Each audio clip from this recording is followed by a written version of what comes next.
إن الحمد لله وكفى وسلام على عباده الذين اصطفى أما بعد فأعوذ بالله من الشيطان الرجيم بسم الله الرحمن الرحيم من كان يرجو لقاء ربه فليعمل عملا صالحا ولا يشرك بعبادة ربه أحدا صدق الله مولانا العظيم আলহামদুলিল্লাহ আল্লাহর শেষ মেহেরবানি আল্লাহ রাব্বুল আলামিন দীর্ঘ 4 মাস পরে প্রায় আমাদের এই মাদানী মসজিদের সাপ্তাহিক দর্শন কোরআনের আজকে পুনরায় শুরু করার জন্য আল্লাহ আমাদের তৌফিক দান করেছেন।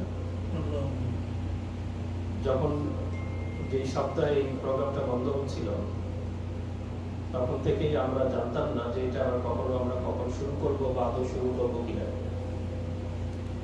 এবং যখন এটা বন্ধ হচ্ছিল তখন বিশ্ব পরিস্থিতি এত ব্যাপক আকারে মহামারী ছড়িয়ে যায়নি, কিন্তু এটা আস্তে আস্তে সারা বিশ্বময় ছড়িয়ে যাওয়ার কারণে আমরা শুধু দর্শন কোরআনের প্রোগ্রামই নয়, বরং 5 ওয়াক্ত নামাজ, জুমার নামাজ, পবিত্র রমজান মাসের এমন একটি ইবাদতপূর্ণ বরকতপূর্ণ মাস, ঈদের নামাজ থেকে শুরু করে অনেক কিছুই আমরা স্বাভাবিক প্রক্রিয়া করতে পারিনি। তো এটা আল্লাহ রাব্বুল আলামিনের একটা পরীক্ষা ছিল আমাদের জন্য। তিনি আমাদেরকে পরীক্ষা নিয়েছেন যে মুসলমানরা যারা মুখে তো বলে যে আমাকে বিশ্বাস করে এবং আমার উপরেই ভরসা করে, কিন্তু তাদের কাজে কর্মে এবং মুসিবতের সময় তারা সেটা কিভাবে, তাদের অ্যাটিটিউডটা কি হয় আমি দেখি এবং তাদের ভিতর থেকে বাছাই করি। কারা সুখে আনন্দ ফুর্তিতে সুখে শান্তিতে থাকলে আমাকে ডাকে, তারা কি দুঃখ দুর্দশা মুসিবতে গিয়ে আমার উপরে ভরসা করে নাকি বিচলিত হয়ে যায়। তো যারা ভরসা করে বিচলিত হয় না, ধৈর্য ধারণ করে, আল্লাহ বলছেন ইন্নাল্লাহা মা'আস সাবিরিন, তাদের সাথে আল্লাহ রয়েছেন। এটা একটা বড় জিনিস। আমরা বিশেষ করে নিউ ইয়র্ক সিটিতে আমরা আমাদের মসজিদগুলো খুলতে পেরেছি এবং আস্তে আস্তে করে মানুষ স্বাভাবিক নামাজ কার্যক্রমের দিকে এগিয়ে যাচ্ছে আলহামদুলিল্লাহ।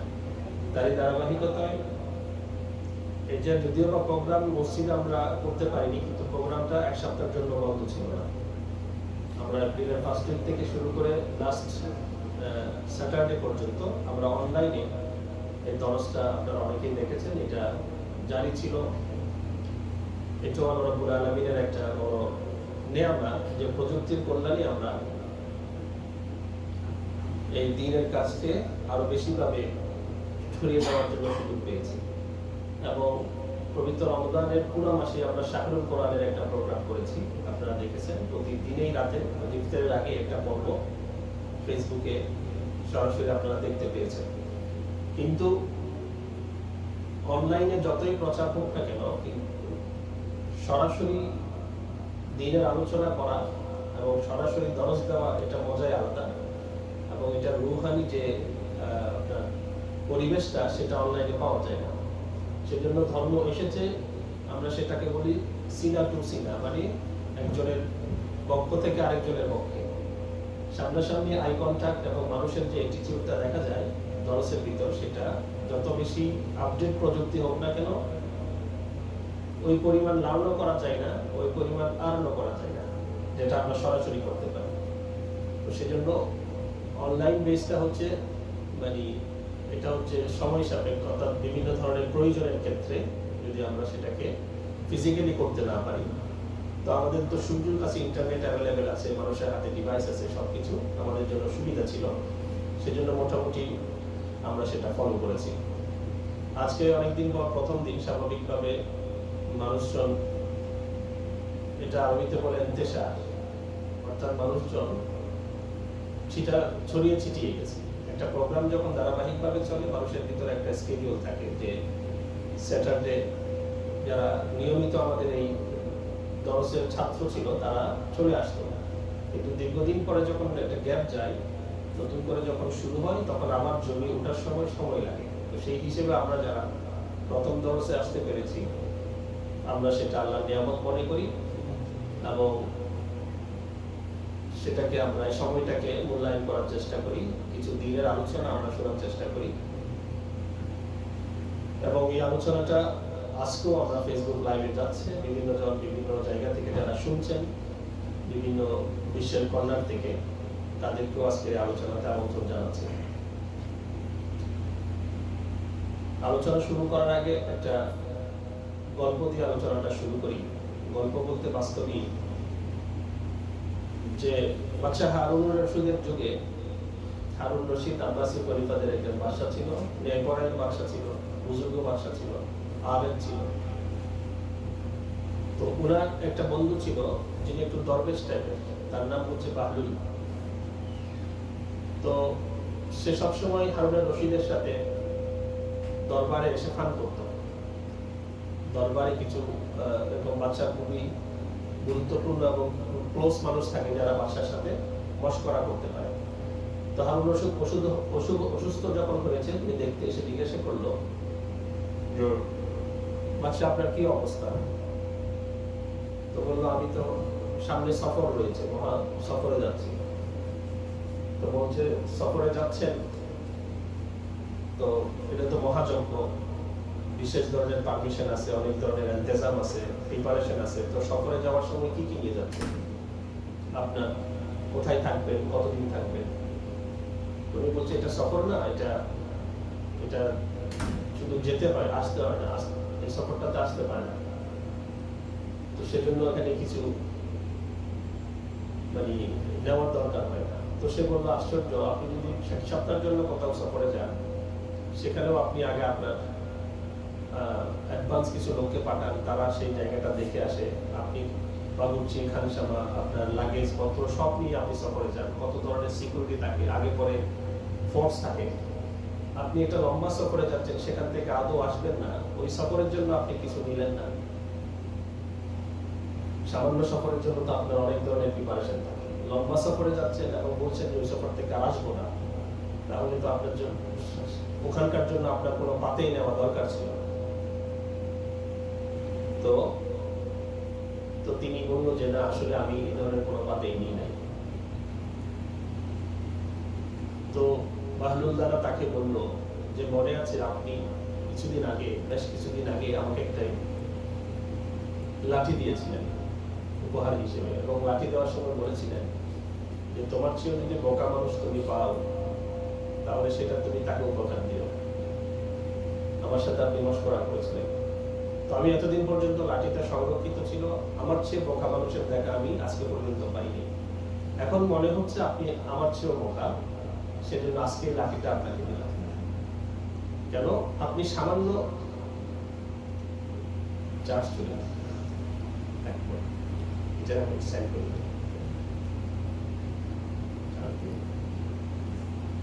আপনি সামান্য সফরে গেলে যেহেতু লম্বা লম্বা জিনিস নিয়ে যান, এমন সফরে যাচ্ছেন যে সফরে আপনি আর ফিরবেন না, আপনি কিছুই নিয়ে গেলেন না। তো আমার চেয়েও বোকা মনে হয় আপনি, সেজন্য লাঠিটা আমি আপনাকে ফেরত দিলাম। এটা ছিল মৃত্যুর সফর। এই মৃত্যুর সফরে যাওয়ার সময় পাতে দরকার রয়েছে, ওখানে লম্বা সময় আমাদের আনলিমিটেড টাইম থাকতে হবে এবং যাওয়াটা অনেক স্মুথ হইতে হবে। তো সেক্ষেত্রে হারুন রশিদ বলল, ঠিক আছে, তুমি ঠিকই বলেছো, আমি সবচেয়ে বোকা মানুষ যে পৃথিবীর সফরটাকে অনেক মূল্যায়িত করতাম, তার জন্য অনেক ধরনের অ্যারেঞ্জমেন্ট রাখতাম, কিন্তু আখিরাতের সফর সম্পর্কে আমি উদাসীন ছিলাম। আজকে আমার আলোচনা হচ্ছে প্যান্ডামিকের কারণে আমাদের মৃত্যু ভয়টা বেশি কাজে লাগছে। মৃত্যু ভয় আমরা আতঙ্কিত, এমনি কিন্তু আমি আলোচনাতে বলেছি জুমাতে, প্যান্ডামিকের আগে আমাদের মনে হতো আমরা মরবো না। যখন প্যান্ডামিক শুরু হলো মনে হচ্ছে না আসলে মারা যেতে পারি। আবার যখন স্বাভাবিক হয়ে যাবে তখন মনে হবে না আসলে এটা ভয় লাগছিল, আসলে মরবো। অনেকটা এরকম আমাদের ব্যাপারগুলো। তো প্যান্ডামিকের এখনো তো ফ্লেভার আছে, এখনো আমাদের আতঙ্ক লাগে যে এই রোগটা ধরলে প্রতিদিন আমরা এটা পরিসংখ্যান দেখছি কত মানুষ মারা যাচ্ছে। 5 লাখের অধিক মানুষ মারা গিয়েছে, তার ভিতরে আমরা করি নাই, আমরা আল্লাহর কাছে আলহামদুলিল্লাহ বলি। কিন্তু এমন না যে ওই 5 লাখ মানুষই গেছে, পৃথিবীতে আর কেউ যাবে না।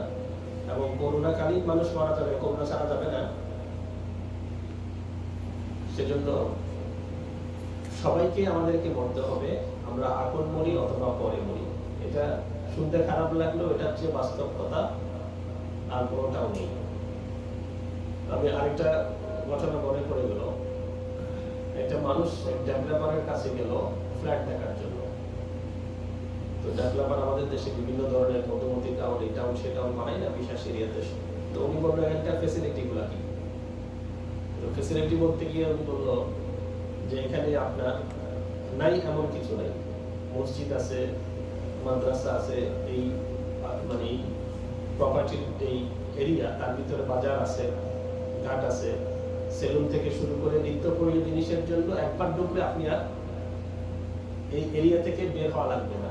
অর্থাৎ আপনার জীবনের দৈনন্দিন জীবনের সমস্ত ফ্যাসিলিটিস এখানে পাবেন। তো সে অনেকক্ষণ চুপ করে থাকার পরে ভাই আপনাদের জিজ্ঞেস করলো, ভাই আপনাদের এই প্রজেক্টে কি কবরস্থান আছে? বুঝতে পারছি, আপনাদের এই প্রজেক্টে কবরস্থান আছে? তো এটা শুনে দুর্মি, আপনি শুধু মরণের কথা বলবেন, আমি আপনারা বলতেছি বাঁচার কথা আর আপনি বলতেছেন মরার কথা। পরে যে এই জন্য বলছি, আপনি যে বললেন যে একবার ডুবলে আর বের হওয়া লাগবে না, সেজন্যই প্রশ্নটা করছি যে কবরস্থানও যদি ভিতরে থাকে তাহলে বের না হয়ে পারবে, আমাকে তো একদিন মরতে হবে, ঠিক না? তো সেজন্য মরণের কথা কেউ শুনতে চায় না, আর মরণের ফ্যাসিলিটিও কেউ রাখে না, সব জীবনের ফ্যাসিলিটি রাখি আমরা। তো সেজন্য বলছে যে ওই কথাটাই, সেজন্য আমি জিজ্ঞেস করছি, আপনি বলেছেন একবার ঢুকলে আর বের হওয়া লাগবে না, তো আমি যে কোনো মুহূর্তে মরতে পারি, আর মরলে তো আমাকে কবর দিতে হবে, কবরস্থানটাও যদি ভিতরে থাকতো তাহলে আর বের না হয়ে পারতাম। তো সেজন্য অনেক সময় মরণের কথা শুনতে ভালো না লাগলেও এর চেয়ে সত্য কথা আর নাই। সেজন্য আমরা আজকে মানুষও কম হলেও যারা শুনবো আমরা মনোযোগ সহকারে শুনি। আমরা আজকের টপিক হলো সুন্দর মরণ কিভাবে হবে। বুঝেন নাই? ইমানের সাথে সুন্দর মরণের ভিতরে ইমানের সাথে মৃত্যু, মানে কম কষ্টের মৃত্যু, সম্মানজনক মৃত্যু। আপনারা বুঝছেন, মৃত্যুটাও শুধুমাত্র নিজের কষ্ট না, যে ফ্যামিলিতে মানুষ মারা যায় তাদেরও কষ্ট। ব্যাপারটা বুঝতে পারছি? আমি মারা যাচ্ছি, কেউ একজন মানুষ মারা যাচ্ছে, সে তো তার কষ্টই আছে, সেই তার এই মানে ভবিষ্যৎ যাত্রা সম্পর্কে সে অনেক জিনিস ফেস করবে। কিন্তু যে ফ্যামিলি থেকে মানুষটা মারা যাচ্ছে তাদের কষ্ট কম না। এক তো আপনজন হারানোর বেদনা, দ্বিতীয়ত তাকে তার দাফন কাফনের ব্যবস্থা করা, এরপরে তার পারিবারিকভাবে যারা যে সাফার করবে, সে যদি পরের গার্ডিয়ান হয়, একমাত্র উপার্জনক্ষম ব্যক্তি হয়, তার ফ্যামিলির একটা ফিউচার আছে, অনেক কিছু আছে যেগুলো আমরা সবাই ফেস করি। তো সেজন্য সুন্দর মৃত্যু কিভাবে হবে সেটা আমরা আজকে দেখার চেষ্টা করি। কথা একটা আছে যে all is well that's end is well, শেষ ভালো যা সব ভালো তা। তো মৃত্যুটাই আমাদের আসল জিনিস। আমাদের এই হায়াতটাও আল্লাহ দিয়েছেন সুন্দর একটা মৃত্যুর জন্য। আমরা যদি বলি আমাদের এই হায়াতটা দিয়েছেন কেন, আমাদের এই জার্নিটা করছি সুন্দর একটা এক্সিটের জন্য। তো মৃত্যুটা হোসনে খাতেমা যেটাকে আমরা বলি, এটা আমরা কিভাবে সুন্দর করতে পারি, আজকের আলোচনাতে আমরা সেটা শোনার চেষ্টা করি।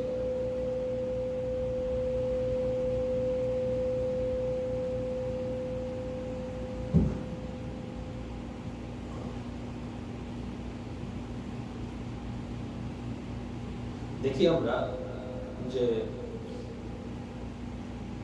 পৃথিবীতে মানুষ যেভাবেই জীবন যাপন করে, রাসূল পাক সাল্লাল্লাহু আলাইহি ওয়াসাল্লাম বলেছেন যে মানুষের জীবনের স্টাইল ভিন্ন ভিন্ন হয়, এক এক মানুষ এক একভাবে জীবন যাপন করে।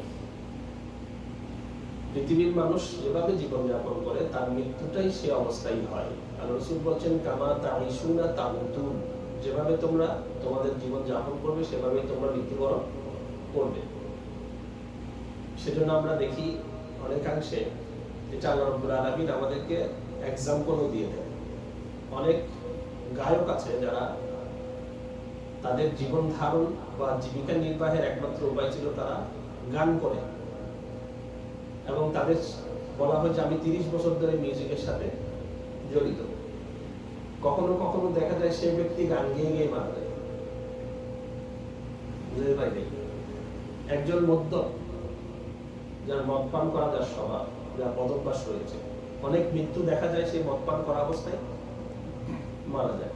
তাহলে কামা তাঈশুনা তামুতুন, মানুষ যেভাবে তার জীবন আচরণকে তৈরি করবে অনেক সময় তার সে অবস্থায় তাকে হবে মৃত্যু হবে।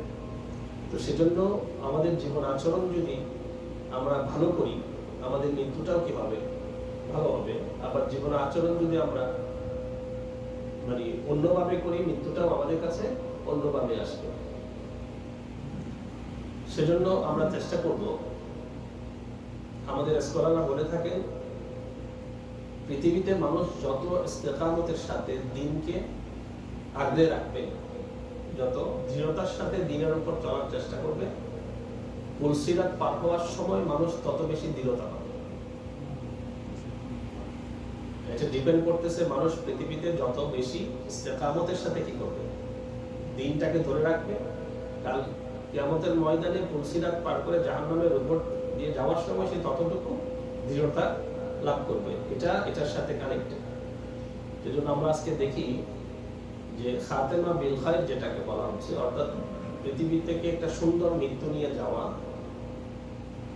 এটার 10টা আমল আছে যে আমলগুলো করলে, আমি জুমার আলোচনাতে করেছিলাম ওয়াসাআতে রিজিক, রিজিক বৃদ্ধি পাওয়ার 16টা আমল, যদি আমরা সবগুলো বলতে পারিনি। এখন আমি টপিকটা নিয়েছি কি, যেই 10টা আমল করলে আমাদের মৃত্যুটা সুন্দর হবে, একজন মুসলমানের মৃত্যুটা কি হবে, সুন্দর হবে, খাতেমা বিল খায়র হবে, ঈমানের সাথে মৃত্যু হবে। এটা 10টা আমল ওলামারা লিখেছে। প্রথম আমলটা হচ্ছে দৃষ্টিকে হেফাজত করা। প্রথম আমলটা হচ্ছে কি, দৃষ্টিকে হেফাজত করা। দৃষ্টিকে হেফাজত করার অর্থ কি? নজর এমন একটা জিনিস, এটা মানুষকে ডিস্ট্রয় করে দেয়। মানুষের নজরটা এমন একটা জিনিস, মানুষকে কি করে দেয়, দিন থেকে দূরে নিয়ে যায়। সেজন্য নজরের হেফাজত করা। যারা নজরের হেফাজত করে না, নজরের হেফাজত করা এবং না করা মানে হচ্ছে, নজরের হেফাজত করা মানে যা কিছু আমার জন্য দেখা শোভনীয় না, যা কিছু দেখা অনুমোদিত না, যা কিছু আমার জন্য জায়েজ না, তা কিছু দেখার অভ্যাস করা, এটা হলো কি নজরের হেফাজত না করা। তো যারা মানে বলা হচ্ছে যারা নজরের হেফাজত করে না, তারা মৃত্যুর অবস্থায় কলিমা ভুলে যায়, মৃত্যুকালীন সময় তারা কলিমা ভুলে যায়। সেজন্য বর্তমানে আমরা সেটাকে তত বেশি বড় গুনাহ মনে করি না। বর্তমানে আমরা সেটাকে তত বেশি গুনাহ মনে করি। একটা সময় ছিল যে মানে গয়রে মুহররম পুরুষরাও এটাকে মনে করতো যে মানে আজকে আমার একটা অপরিচিত মেয়ের চোখে পড়ে গেল, অথবা রমণীরা তৎকালীন যুগে মনে করতো একজন বেগানা পুরুষকে হঠাৎ আমি দেখে ফেললাম। এটা একটা বিশাল ব্যাপার ছিল কনজারভেটিভ ফ্যামিলিতে, ঠিক না? কিন্তু এখন সেটা আমাদের একটা স্বাভাবিক প্রক্রিয়া, এবং এটা আমাদের ডালভাতের মতো, এটা কোনো ব্যাপার না, এবং এটাতে গুনাহ হবে সে কল্পনাটা আমাদের নাই। এবং শুধু তাই নয়, আমরা একজন বাইরে মুহররমকে দেখছি না তা না, প্রতিনিয়ত সোশ্যাল মিডিয়াতে এবং আমাদের চলাফেরায় আমরা এর চেয়েও খারাপ জিনিস অ্যাডজাস্ট করে ফেলেছি চোখের সাথে। বুঝতে পারছি? একটা সময় আমরা মানে আমাদের টেলিভিশন চ্যানেলগুলোতে কনজারভেটিভ নাটকগুলো দেখার সময়ও ফ্যামিলির সাথে দেখতে পারতাম না, রোমান্টিক সিনগুলো দেখতে পারতাম না, শরম লাগতো, লজ্জা লাগতো, ঠিক না? এখন সেই সেক্টরের হায়াটা আমরা হারিয়ে ফেলেছি। তো মানে হেফাজত, নজরের হেফাজত না করতে করতে আমাদের নজরটা ওটার সাথে অ্যাডজাস্ট হয়ে গেছে। তো এটা একটা অনেক বড় জিনিস যে নজরের হেফাজত করা। অর্থাৎ আপনি শাহওয়াতের সাথে, আমি কথাগুলো যদি অশালীন লাগে কিন্তু যে কয়জন আমরা আসি কথাগুলো বোঝার চেষ্টা করি, আমার শাহওয়াত তো বোঝা মানে এক ধরনের একটা মানে যৌন চাহিদা ভিতরে রেখে কোনো মানে গয়রে মুহররম, কোনো আমার আপনজন নয় এমন মেয়ের দিকে তাকিয়ে থাকা এবং তাকে কামনা করা। জিনিসটা বুঝতে পারছি। অনেক সময় দেখা যায় মানুষের, আমরা বলি এই ছেলেটার চোখ লম্বা, আমাদের গান এটা দেশীয় ভাষা হয়ে যায়, এই মানুষটার চোখ লম্বা। কোনো মেহমান আসলে সে আগে পুরুষদেরকে না দেখে মেয়ে খুঁজে, এরকম চারিত্রের মানুষ নাই মনে হয়। তো লম্বা তার মানে কি, এই যে গয়রে মুহররমকে দেখা, এবং এটা এই জন্য দেখি যেটা এনজয় করি আমরা, ব্যাপারটা এমন না। যদি দেখাটা এনজয় না করতাম তাহলে কুচিত মানুষকেও ভালো করে দেখতাম, পুরুষদেরকেও ভালো করে দেখতাম। যেহেতু এটার ভিতরে একটা আকর্ষণ আছে, তো এই এনজয়টা করি, এই জিনিসটা অনেক মারাত্মক জিনিস। সেজন্য বলা হচ্ছে, দেখেন মানুষের ভিতরে একটা গায়রত শব্দ আছে। মানুষ অনেক কিছু টলার করতে পারে, কিছু জিনিস আছে টলার করতে পারে না। আপনি আপনার ওয়াইফকে, আমরা যারা বিয়ে করেছি বা যারা বিবাহিত জীবন করছেন, আপনি আপনার ওয়াইফকে খাবার না দেন, পরার কাপড় না দেন, অর্থনৈতিকভাবে কষ্ট রাখেন, সে একটা পর্যায় পর্যন্ত ধৈর্য ধরবে। কিন্তু তাকে রাখা অবস্থায় যদি আপনি আরেকজনের সাথে রিলেশন করেন, তাকে রাখা অবস্থায় যদি তার সামনে আরেকজন মেয়ের প্রশংসা করেন, আরেকজন মেয়ের সৌন্দর্য আপনাকে আপনার স্ত্রীর থেকে বেশি আকর্ষণ করে, সে এই জিনিসটা টলা করতে পারবে না। ব্যাপারটা এমন না, সংসারের অশান্তি অন্য সম্পৃক্তগুলো আমি কি করতে পারি, যদি স্ত্রী স্বামীর সম্পর্কের ভিতরে অত অটুট থাকে আর কি। আর যদি সেটা লাইফ পার্টনারের মতো তোমারটা তুমি আমারটা আমি হয়, বর্তমান সেই স্ত্রী বা স্বামীর কথা বলা হচ্ছে না, তাহলে বরদাস্ত করতে পারে না। ঠিক তদ্রুপ ভাবে একজন স্ত্রী যখন নাকি কোনো তাকে বাদ দিয়ে অন্য কেউ দিকে আকর্ষিত হওয়াটা বরদাস্ত করতে পারে না, ঠিক আল্লাহ তেমন আল্লাহর এই দেয়া নিয়ামতটাকে আল্লাহ ঘোষিত বা আল্লাহ অনুমোদিত জিনিস ছাড়া অন্যদিকে দেখাটাও আল্লাহ পছন্দ করেন না। ভালোবাসার ভিতরে স্যাক্রিফাইস নেই, ভালোবাসার ভিতরে কি নাই, কম্প্রোমাইজ নেই। একজন মানুষ আরেকজনকে ভালোবাসলে সে এটাই কামনা করবে সে 100% আমাকেই ভালোবাসুক, আমাকেও ভালোবাসবে, আবার আরেকজনের সাথেও সম্পর্ক করবে। এই পার্টনারশিপটা এই জায়গা থেকে করতে চায়। তো আল্লাহ আমাদেরকে এমনভাবে বলেছে যে যে নয়ন তোমাকে দেওয়া হয়েছে সেটা অত্যন্ত গুরুত্বপূর্ণ একটা নিয়ামত, এটা সঠিক ব্যবহার করো। এটা যদি তুমি অন্য ব্যবহার করো তাহলে কি কি দেখেন এই নজর সম্পর্কে কি বলা হয়েছে। আমরা যদি ইনক্লুডিং মি, এখন সোশ্যাল মিডিয়াতে আপনি চোখ বুলালেই আপনি নিজেকে কন্ট্রোল করতে পারবেন না, আপনার চোখ চলে যাবে, এদিক ওদিক চলে যাবে, আপনি ব্রাউজ করতে করতে কোথায় চলে যাবেন আপনিও জানেন না। সেই জন্য খুবই সেন্সিটিভ আবার খুবই কমপ্লিকেটেড বিষয়গুলো আজকালকার দিনে। সেজন্য বলা হচ্ছে আপনি যদি নজরের হেফাজত করতে পারেন তাহলে আপনার ভিতরে একটা ঈমানের নিষ্ঠতা তৈরি হবে। বলা হচ্ছে আন-নজরু সাহমুন মিন সাহামি ইবলিসি মাসমুমিন, নজরটা হচ্ছে এমন শয়তানের বিষাক্ত তীরের ভিতরে একটা তীর। আরবি প্রবাদ, এটা একটা হাদিস না। নজরটা হলো এমন একটা জিনিস, এটা শয়তানের বিষাক্ত তীরের মতো একটা তীর। মান তারাকাহা মুখাফাতি, আল্লাহ বলছেন এটা আবার মানে হাদিস কোট করছি আমি, মান তারাকাহা মুখাফাতি, যে আমার ভয়ে নজরটাকে হেফাজত করলো। আমার একটা সুযোগ আসলো যে আমি দেখি, এনজয় করি, কিন্তু মাঝখানে আমার ভয় কাজ করলো যে আল্লাহ আমাকে দেখছেন। এই আল্লাহর ভয়ে যদি আমি নজরটাকে কন্ট্রোল করতে পারি তাহলে আবদালাতহু ঈমানান, আল্লাহ বলছেন এই নজরটাকে কন্ট্রোল করার কারণে আল্লাহ তার বদলে, এটার বদলে কি দিবেন, ইয়াজিদু হালাওয়াতুহু ফি কলবি, তার অন্তরে একটা ঈমানের নিষ্ঠতা দিবেন, সে একটা ঈমানের নিষ্ঠতা ফিল করবে তার ভিতরে। আচ্ছা, সামান্য পরিমাণ নজরকে যদি আমি হেফাজত করতে পারি, আমার ভিতর যেই পুরস্কারটা আল্লাহ দিবেন সেটা কিন্তু অসামান্য পুরস্কার। কেন অসামান্য পুরস্কার? ঈমানের নিষ্ঠতা এমন একটা জিনিস, আল্লাহ মোল্লা আলী কারি রহমতুল্লাহ আলাইহি উনি বলছেন, উনি বুখারী শরীফের ব্যাখ্যাকারী, উনি বলছেন قد ورد أن حلاوة الإيمان إذا دخلت قلبا لا تخرج منه أبدا, যখন অন্তরের ভিতর একবার ঈমানের নিষ্ঠতা ঢুকে সেটা আর বের হয় না, সেটা এস্টাবলিশ হয়ে যায়। তাহলে এই অন্তরের নিষ্ঠতা নিয়েই আপনি পৃথিবীতে যদি যেতে পারেন তাহলে আপনার অন্তরের সেই প্রেরণা থেকে আপনার মুখ দিয়ে কি বেরিয়ে যাবে, কলিমা নসিব হয়ে যাবে। এটা একটার সাথে একটা রিলেটেড। সেজন্য নজরের হেফাজত অত্যন্ত গুরুত্বপূর্ণ জিনিস। হালাওয়াত ঈমান কি এটা একটু বোঝার জন্য আমি কয়েকটা এক্সাম্পল দিব। হালাওয়াত ঈমানটা, আচ্ছা আপনি কিভাবে বুঝবেন যে আপনার ভিতরে ঈমানের নিষ্ঠতা আছে বা আপনি ঈমানের নিষ্ঠতা পাচ্ছেন? এই ফিলিংটা আপনি বুঝবেন কিভাবে? আমরা তো আম খেলেও আমটা মিষ্টি কিনা সেটা ফিল বুঝি, অন্যান্য জিনিস খেলেও সেটা বুঝতে পারি যে এটা মজাটা আমি লাগছে, কিন্তু ইমানের মিষ্টতা একটা আননোন জিনিস, সেটা আপনি বুঝবেন কেন? এটার প্রভাবটা কি আপনার উপর? বলা হচ্ছে 5টা সাইন আছে, এই 5টা সাইন যদি আপনি আপনার ভিতরে দেখতে পারেন, আপনি মনে করবেন আপনার ভিতরে ইমানের কি আছে, মিষ্টতা আছে। তার ভিতর প্রথম সাইনটা হলো ইবাদতের মজা পাওয়া। প্রথম সাইনটা হলো কি?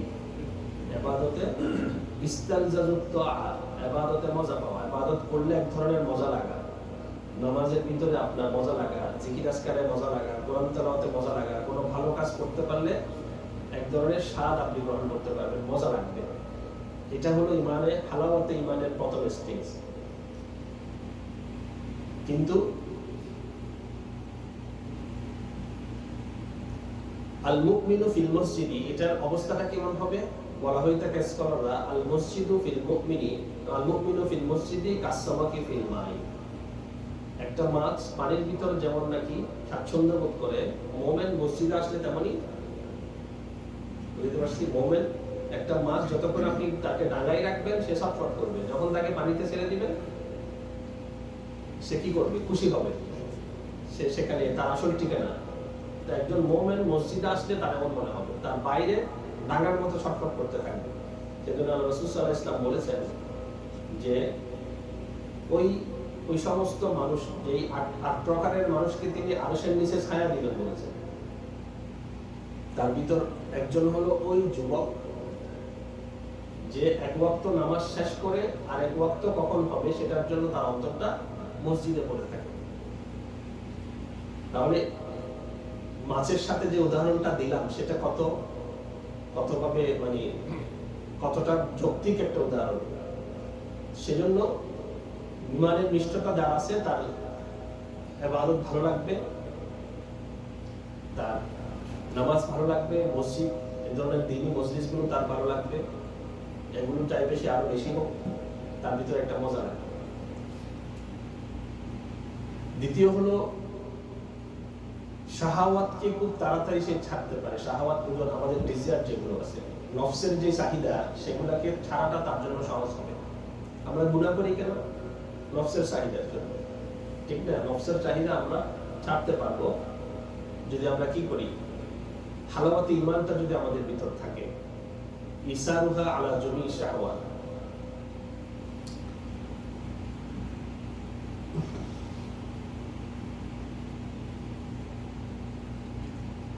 ঠিক তদ্রূপভাবে তৃতীয় আলামত হলো দ্বীনের পথে চলার জন্য যেই কষ্টটা হয় সেটা আপনি চলা করতে পারবেন।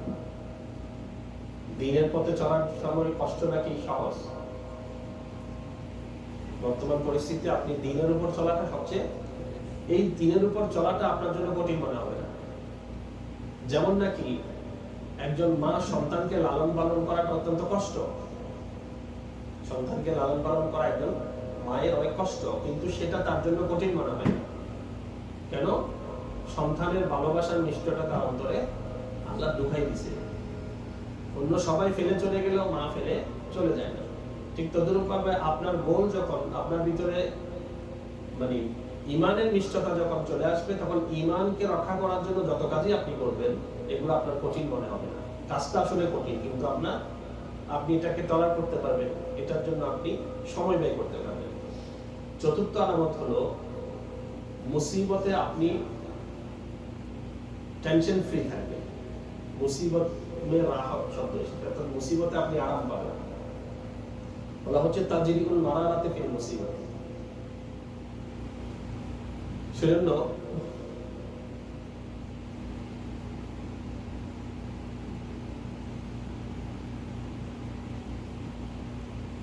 এক বুজুর্গ আছে, তিনি কান্না করতেছেন। কেন কান্না করতেন?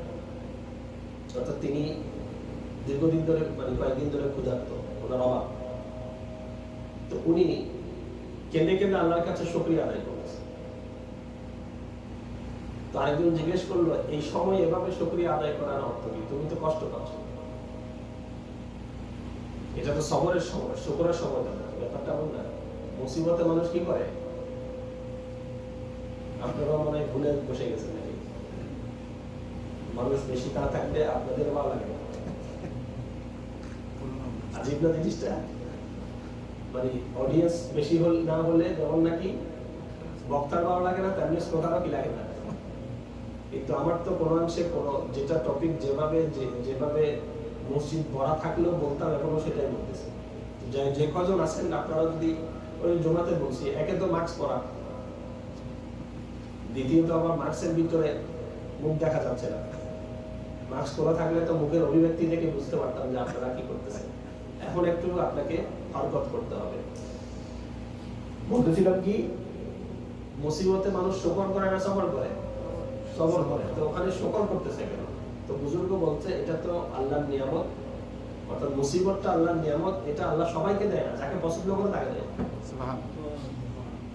সেন্স দেখছেন? আমরা চিন্তা করি একদিকে, আল্লাহর ওলিরা চিন্তা করে আরেক দিকে। মুসিবত তাদেরকে দেওয়া হয় যাদেরকে আল্লাহ পছন্দ করেন। সেজন্য সবচেয়ে বেশি মুসিবত ফেস করেছে আম্বিয়ারা। সবচেয়ে বেশি মুসিবত ফেস করেছে কারা? রাসূল সাল্লাল্লাহু আলাইহি ওয়াসাল্লাম একা সমস্ত আম্বিয়াকে যা দেওয়া হয় না, আর রাসূলকে সবচেয়ে বেশি মুসিবতে আল্লাহ ফেলেছেন। তো সেজন্য তিনি বলছেন, আমি শুকর করছি কেন? এই যে আমি খোদায় কষ্ট করছি, এটা একটা মুসিবত। এই মুসিবতটা আল্লাহ আমাকে দিয়েছেন, আল্লাহ আমাকে পছন্দ করেছেন বলেই। সুবহানাল্লাহ। এই অ্যাটিটিউডটা আপনার ভিতরে আসবে কখন? এই মন মানসিকতা তৈরি হবে যখন আপনার ভিতরে ঈমানের নিষ্ঠতা, হালাওয়াত ঈমান আপনার ভিতরে থাকে। পঞ্চম হলো রাজা বিল কাজা। আর রাজা বিল কাজা ফি জামিল আহওয়ালি, অর্থাৎ আলহামদুলিল্লাহি আলা কুল্লি হাল, একটা শব্দ আছে আরবিতে, অর্থাৎ যখন যে অবস্থায় থাকি আমি আল্লাহর উপর সন্তুষ্ট। যখন যে অবস্থায় থাকি আলহামদুলিল্লাহ, আল্লাহ আমাকে ভালো রেখেছেন। তাহলে এই সমস্ত জিনিসগুলো যদি কারো অন্তরে থাকে, তাকে বুঝতে হবে তার ভিতরে কি আছে? ঈমানের নিষ্ঠতা আছে। তো ঈমানের নিষ্ঠতা আসবে কখন? নজরের হেফাজত করলে। নজরের কি করলে? আজকে তখন বলতাম যে বাইরে হলেই নজরের হেফাজত হয়, এখন ঘরে থাকলেও। এখন নজরের হেফাজতকে লঙ্ঘন করার জন্য বাইরে হইতে হয় না, বরং যতক্ষণ বাইরে থাকি ততক্ষণ তুলনামূলক নজরটা কম থাকে। উল্টা হয়ে গেছে না ব্যাপারটা? যতক্ষণ বাইরে থাকি ততক্ষণ তুলনামূলক নজরটা কি থাকে? কম থাকে। তখন মানুষের ভিতরে একটা বিবেক কাজ করে যে আমি কতক্ষণ তার দিকে ভাবে থাকবো। মানুষ তখন মানে পাঁচের লোকে কি বলে সে ভয়েও মানুষ বুঝাইতে পারছি। আমি এখানে নিয়ে তো বুঝাইতে পারছি। আপনি এই যে পথ দিয়ে হেঁটে গেলেন, একজন নজর দেওয়ার মতো জিনিস সামনে চলে আসলে আপনি তখন চোরা নজর দিবেন। এভাবে তাকাইতে বেশিক্ষণ থাকবেন না, নিজের বিবেকও লাগবে কি আমি এভাবে বেহায়ার মতো তাকায় আছি কেন। তাহলে আউটসাইডে নজরটা হেফাজত বর্তমান সময়ে ভালো হয় ইনসাইড থেকে। কেন? ইনসাইড আমি ডিভাইস দিয়ে বসে আছি, আমি কি দেখছি না দেখছি কারো জবাব দিয়ে করতে হবে। বুঝতে পারছি? তো এখনকার ফিতনাটা একটু ডিফারেন্ট ফিতনা। এখন ফিতনাটা একটু কি ডিফারেন্ট ফিতনা। এটাকে ফিতনা হিসেবেও মানে অ্যাডজাস্ট করতে অনেক সময় লাগে, যেটা ফিতনা কিনা। বুঝতে পারছি? তো সেজন্য নজরের হেফাজত আমরা করি। আমরা সবাই, যে বলছি সেও এই গুণাতে জড়িত, যারা শুনছেন তারাও, সবাই আমরা। কারণ আমরা এটা আমাদের যখন পার্ট অফ লাইফ হয়ে গেছে, আমরা সোশ্যাল মিডিয়া এটা পার্ট অফ লাইফ হয়ে গেছে আমাদের। এখন যে বুঝে সেও, যে বুঝে না সেও। আচ্ছা, আল্লাহ আমাদের হেফাজত করুন। দ্বিতীয় সাইন হলো মেসওয়াক করা। এখন আপনি বলেন কোথা থেকে কি নিয়ে আসছেন? এটা কত বড় একটা আমল, এটা আপনি ইমেজিন করতে পারবেন না। এটা দ্বিতীয় নম্বরে চলে আসছে। দ্বিতীয় নম্বর হলো মেসওয়াক করা। কেন হুজুর? আমরা তো ডেলি দুবার ব্রাশ করি, আমার সে দাঁত হাসলেই যেন মুক্তা জলে। বুঝতে পারছি? এখানে ক্লিন থাকা, সাফ থাকা এটা বলে নাই, বলেছে মিসওয়াক করা। আমার কথা বুঝতে পারছেন? এমন ফিজিক্যাল সুন্নাত যা আল্লাহ রাসূল করেছে সেটার ভিতরে বরাকা। আমি আরেকটা যদি অল্টারনেটিভ চাই, সেটাতে বরাকা থাকবে না। কথা বুঝছেন? আমার দাঁত মিসওয়াক থেকে ব্রাশ এবং টুথপেস্ট দিয়ে বেশি ক্লিন হয়, কিন্তু দাঁত ক্লিন হবে, সুন্নাত তো আদায় হবে। আমার কথা বুঝতে পেরেছেন? তো মিসওয়াক করাটা একটা বড় মুসনুদ তরিকা, এবং মিসওয়াকের একটা সুন্নাত তরিকাও আছে। মিসওয়াক ধরার একটা সুন্দর তরিকাও আছে। মিসওয়াকের সাইজ হবে এই আঙ্গুল পরিমাণ, মিসওয়াকের ভিতর আদাবে মিসওয়াক, মিসওয়াকের সাইজ হবে প্রত্যেকজনের এই আঙ্গুল কোটা আর এক বিগত লম্বা। এটা হলো সুন্নতের সাইজ। একটুকু মিসওয়াক আছে, দেখবেন যে একটু এরকম দিচ্ছে, বুঝতে পারছি, এটাকে আমরা মিনি করে ফেলছি আর কি। মিসওয়াক মানে তিক্ত গাছের মানে ঠেক দ্বারা হবে, যে গাছে যেমন নিম গাছ, জাইতুন গাছ, এগুলোতে তিক্ততা আছে, এটা সাইন্টিফিক, মাড়ির জন্য খুব ভালো। আবার মিসওয়াক ধরবেন মানে ধরার একটা স্টাইল আছে, এই তিনটা রাখবে মিসওয়াকের পাশে, এটা থাকবে এভাবে এভাবে। আমি বাসায় রিসার্চ আনা উচিত ছিল, দেখাইতে পারতাম। একটা ধরারও কি আছে, স্টাইল আছে। এবং মিসওয়াক করবেন পাশাপাশি, উপর নিচে না। মিসওয়াক করবেন কি পাশাপাশি, উপর নিচে মিসওয়াক আল্লাহ রাসূলের দ্বারা সাবেত না। জবানে মিসওয়াক, জিহ্বাতেও মিসওয়াক করতে পারে, জিহ্বাতেও কি করতে পারে, মিসওয়াক করতে পারে। মিসওয়াকের একটা অধ্যায় আছে হাদিসে কিতাবে। তাহলে সুন্নত তরিকায় মিসওয়াক করবেন। এবং মিসওয়াক সম্পর্কে আল্লাহ বলছেন, আল্লাহ রাসূল বলছেন, আমি যদি আমার উম্মতের কষ্ট হবে সেটা যদি আমি মনে না করতাম, তাহলে পাঁচ ওয়াক্ত নামাজের বা পাঁচ ওয়াক্ত নামাজের 5 সময় আমি মিসওয়াক করাটা ওয়াজিব করে দিতাম, ম্যান্ডেটরি করে দিতাম। মিসওয়াক প্রত্যেক নামাজে ওযু করা মিসওয়াক সুন্নাত, সুন্নতের মুআক্কাদ। এটা অবশ্যই পাঁচ ওয়াক্ত নামাজের ওযুর শুরুতে মিসওয়াক করা সুন্নাত। মিসওয়াকটা শুধু ওযুর সুন্নাত না, মিসওয়াকটা শুধু নামাজের সুন্নাত না, এটা সুন্নতের দিনের সুন্নাত। আপনি 24 ঘন্টায় যে কোনো সময় মিসওয়াক করতে পারেন, এটা মুস্তাহাব। বুঝতে পারছেন? রাসূল পাক সাল্লাল্লাহু আলাইহি ওয়াসাল্লাম শোয়ার আগেও মিসওয়াক করতেন, ঘুম থেকে উঠেও কি করতেন, মিসওয়াক করতেন। এবং মৃত্যুর আগে, এটাই বলতে চাচ্ছিলাম, মৃত্যুর আগে ওনার শেষ আমলটা হলো, জুমাতে আমি বলেছি, হযরত আয়েশা রাদিয়াল্লাহু তাআলা আনহাকে ইশারা করেছেন, তিনি বুঝেছেন আল্লাহ রাসূল মিসওয়াক চাচ্ছেন। সাকরাতুল মউতের সময় ওনার শেষ আমল ছিল উনি মিসওয়াক করেছেন। এটা রাসূল সাল্লাল্লাহু আলাইহি ওয়াসাল্লামের ধারাবাহিক আমল এবং মৃত্যুর আগের আমল। সেজন্য বলা হচ্ছে, আল্লামা শামী মিসওয়াক সম্পর্কে লিখছেন, মিন মুনাফিহি, মিসওয়াকের যত ধরনের ফায়দা আছে 70টা ফায়দা লিখেছে ওলামা কেরাম। মিসওয়াক করলে শারীরিক এবং স্পিরিচুয়ালি কয়টা, 70টা ফায়দা লিখেছে মিসওয়াক। এই 70টা ফায়দার ভিতরে সবচেয়ে টপ মোস্ট বেনিফিট হলো, আল্লামা শামী লিখছেন, মিন মুনাফিহি তাসকিরু শাহাদাতিন নাবুওয়া। তার ফায়দার ভিতরে একটা সবচেয়ে টপ ফায়দা হলো মৃত্যুর সময় কলিমা নসিব হওয়া। সুবহানাল্লাহ। মৃত্যুর সময় কি হওয়া, কলিমা নসিব হওয়া। এটা একটা বড় একটা আমল, কিন্তু খুবই সিম্পল আমল। এটার জন্য কোনো না পয়সা খরচ আছে, না কারো ধরনের বাধা আছে। অনেক আমল আমরা সামাজিক বাধার কারণে করতে পারি না, যেমন দাঁড়িয়ে রাখতে পারি না, সামাজিক বাধা, পারিবারিক বাধা। এমনি পার্সোনালি কোনো বাধা নাই, রাষ্ট্রীয় কোনো বাধা নাই। মানে এটা ভিতর থেকে মানে আশাটা উচিত। যাদের নাই তাদের মানে কাউকে হ্যারাসমেন্ট করা অথবা ইনসাল্ট করার না। এটা সম্পর্কে আমি ইনশাআল্লাহ টপিকটা বলবো। আমরা এটাকে তত গুরুত্ব দিই না বলেই আমরা বলছি আলহামদুলিল্লাহ আসলে আর একটু তেমন কোনো সমস্যা নাই, এই ধরনের একটা মন মানুষ। আসলে ব্যাপারটা এমন না, যেমন নাকি মেসওয়াক, বুঝতে পারছি? তো সেজন্য মেসওয়াক এটা এমন একটা বাধা যার ভিতরে কোনো রেস্ট্রিকশন নাই, সামাজিক না বাধা আছে, না পারিবারিক বাধা আছে। একমাত্র বাধা দিলে কে দিবে? শয়তানে দিবে, এছাড়া কোনো বাধা। এমন ওয়াইফ তো কারো মুসলমান ওয়াইফ থাকতে পারে না, স্বামীকে মিসওয়াক করলে মিসওয়াক করার জন্য লাগে কেমন, বলে নাকি কেউ? কতগুলো সুন্নত, পার্সোনাল প্রাইভেট সুন্নত আছে যেগুলো হয়তো স্ত্রীর কারণে রাখতে পারছে না, বুঝেন না? বন্ধু বান্ধবের সাথে কতগুলো আছে যে সুন্নতগুলো বন্ধু বান্ধবের কারণে পাই না। মিসওয়াকটা এমন একটা সুন্নত যেটার কোনো বাধা, তো সেটাও আমরা উদাসীন, সেখানেও আমরা যুক্তি দিই যে ব্রাশে তো আরো বেশি সাফ হয় এরকম, এবং ইলেকট্রিক ব্রাশ শুধু রাখবো আমাকে, এখন তো আরো সুযোগ হয়েছে, শুধু ধরে রাখবো, সে ঘুরাই ঘুরাই, বুঝলেন না? অনেক কিছু বের করছি দাঁতকে মানে সুস্থ রাখার জন্য, দাঁতের মাড়িকে সুস্থ রাখার জন্য, সুগন্ধ আসার জন্য, কিন্তু যেটা রাসূল সাল্লাল্লাহু আলাইহি ওয়াসাল্লাম বলেছে সেটার দিকে আমাদের ধ্যান যায় না। তাহলে এই সামান্য আমল মনে করছে, কিন্তু এটার প্রভাব কি? আপনাকে আপনার ফিনিশিংটা সুন্দর করবে। তৃতীয় আমল হলো শুকর আদায় করা। আমাদের শুকর আদায়ের অনেক ফায়দা, তার ভিতরে একটা ফায়দা হলো, বড় ফায়দা হলো মৃত্যু অবস্থায় কলিমা নসিব হওয়া। লাইন শাকারতুম লা আযীদান্নাকুম।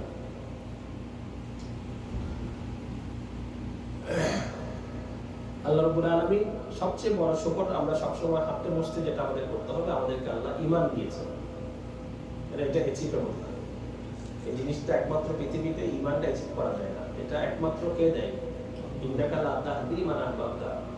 নবীর মতো মানুষ এসেও আবু জাহেলকে ঈমান নসিব করাইতে পারে, ঠিক না? নবীর মতো মানুষ এসেও আবু লাহাবকে ঈমান নসিব করতে পারে, অর্থাৎ ঈমান তার সামনে ঘোরাফেরা করেছে। তাদের চেয়ে বড় ফ্যামিলি মেম্বার, প্রভাবশালী মানুষ তো মক্কাতে ছিল না, ঠিক না? সামনে থেকে দেখেছে ঈমানের আশা যাওয়া, স্বয়ং ঈমান তার সামনে ঘুরেছে। এটা থেকে বেনিফিটেড তো দূরের কথা, আরো দুশ্মনী করেছে। সেজন্য ঈমানটা গড গিফটেড জিনিস। পৃথিবীতে একটা জিনিস অ্যাচিভ করা যায় না, সেটা হলো কি? কথা বুঝতে পারছেন? অ্যাচিভ করা গেলে, এটা অ্যাচিভেবল হলে হযরত সাল্লাল্লাহু আলাইহি ওয়াসাল্লামের চাচা বেঈমান হয়ে মারা যেত। সেজন্য ঈমানের উপর আমাদের যদি শুকরিয়া আদায় করি, পৃথিবীতে আমরা শতবার জন্ম নিয়ে শতবার মৃত্যু হলেও শুকরিয়া আদায় হবে না। সেজন্য শুকর আদায় করা প্রত্যেকটা অবস্থায়। যাহাবতুম তাইয়্যিবাতিকুম ফি হায়াতিকুম আদ-দুনিয়া ওয়াস্তামতা'তুম বিহা। আল্লাহ বলেন যে তোমরা কি করো?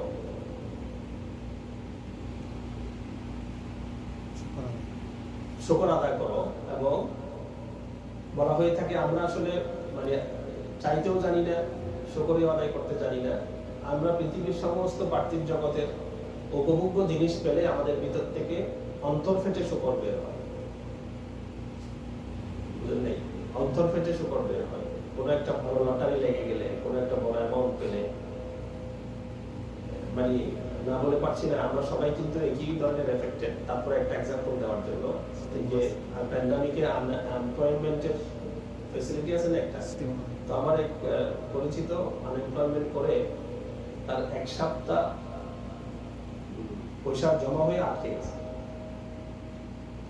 এক সপ্তাহ পয়সা আসছে, বাকি 11 সপ্তাহ হয়ে গেলে পয়সা আসে। তো যে কোনো কারণে উনি কোনো একটা অ্যাকাউন্টেন্টের কাছে মানে গিয়ে উনি সেটাকে ম্যানেজ করে দিয়েছে, আলহামদুলিল্লাহ আসছে। একসাথে 11 সপ্তাহ টাকা জমা হয়েছে। তার শুকরিয়া আদায় করার যেই অ্যাটিটিউড, আমি হলে আমিও করতাম, হয়তো তারটা বলছি আর কি। তো মানে জাগতিক কোনো বেনিফিট যদি আমরা পাই, তার জন্য অন্তর ফেটে কি হয়, এবং যে তাকে করে দেয় তাকে না জানে সে কত বেশি করে পুরস্কৃত করতে চাইবে, বা তার ihsan কখনো ভুলবে না। কিন্তু পরলৌকিক যে সমস্ত জিনিসগুলো আমাদের পরলোক মানে লাইফ অফ হিয়ার আফটারকে আমাদেরকে সুন্দর করবে, সেই সমস্ত বেনিফিট যদি পাই, আমাদের ভিতর থেকে অত বেশি শুকর আসে না। সবচেয়ে বড় শুকর হলো এই যে ঈমানের সাথে আল্লাহ আমাদেরকে পৃথিবীতে জেনেটিকলি বানাইছে। আমাদেরকে যদি অন্য রিলিজিয়নে আমাদের জন্ম হইতো, আদৌ সম্ভব ছিল না আমরা ইব্রাহিমের মতো খুঁজে খুঁজে আল্লাহকে বের করা, ঠিক না? আদৌ সম্ভব ছিল না, সবার পক্ষে সম্ভব ছিল না। আল্লাহ হয়তো একজন দুজনকে টেনে আনতে পারে। সেজন্য ঈমানি দৌলতটা আমরা অত্যন্ত বড় মনে করি এবং সেটার জন্য শুকর আদায় করি। অন্য নিয়ামত তো আছেই, নিয়ামতের কথা তো শেষ নাই, কিন্তু ঈমানি নিয়ামতটা হচ্ছে সবচেয়ে বড় নিয়ামত। চতুর্থ আমল হলো যেটার মাধ্যমে ঈমানের মৃত্যু অবস্থায় কলিমা নসিব হয়, সেটা হলো সদকা করা। সেটা হলো কি? সদকা করা। সদকা এমন একটা পাওয়ারফুল জিনিস। সদকা করা মানে হাজার হাজার ডলার দেওয়া না, যার যতটুকু সামর্থ্য আছে সামর্থ্য অনুযায়ী রেশিও হিসেবে অ্যামাউন্টটাকে বের করে আরেকজনকে দেওয়া, এটার নামই হচ্ছে সদকা। সৈয়দা আয়েশা সিদ্দিকা রাদিয়াল্লাহু তাআলা আনহা থেকে বর্ণনা, হুজুর পাক সাল্লাল্লাহু আলাইহি ওয়াসাল্লামের রমজানের আমল বলতো যে হুজুর সাল্লাল্লাহু আলাইহি ওয়াসাল্লামকে রমজানে আমি 3টা আমল বেশি করতে দেখতাম। একটা হলো তিনি অনেক ইবাদতের ভিতরে বেশি কষ্ট করতেন, এবং 2 হাতে তিনি মাল দান করতেন। 2 হাতে। আরবদের এখনো ওই সুন্নতটা আছে। আরবের অনেক জিনিস খারাপ, কিন্তু কিছু ভালো জিনিস এমন আছে, এটা বিশ্বের কারণে। রমজান আসলে ওরা পাগল হয়ে যায় দেওয়ার জন্য। রমজান আসলে ওরা পাগল হয়ে যায় কিভাবে অকাতরে দান করবে।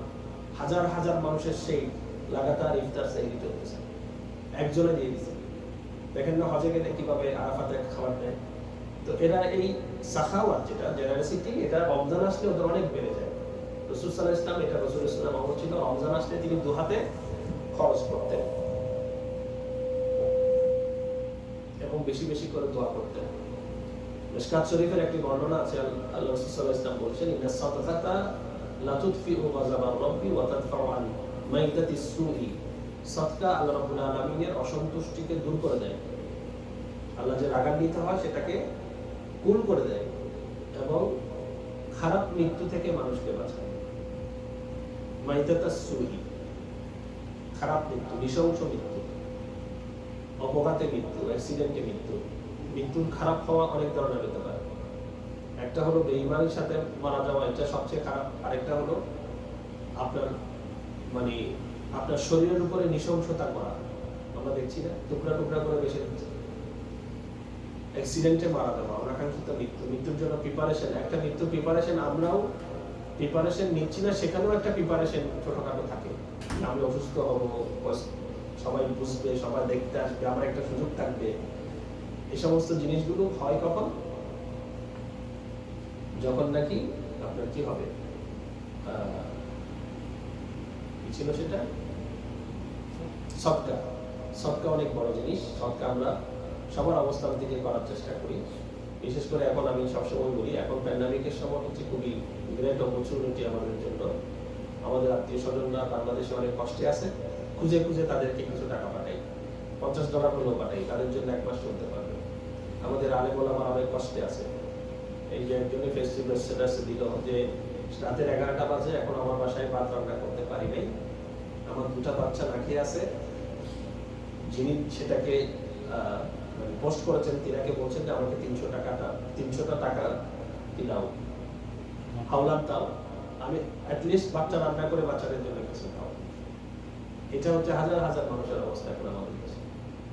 আমি পুরো দেশের জিম্মেদারি তো আমি একা নিতে পারবো না। আমার এলাকার আমার আত্মীয় স্বজন, গরিব মিসকিন যারা আছে আশেপাশে, 2-1 জনকে আমাদের আশার মতো আছে না, সেটাও আমরা দেওয়ার চেষ্টা করি।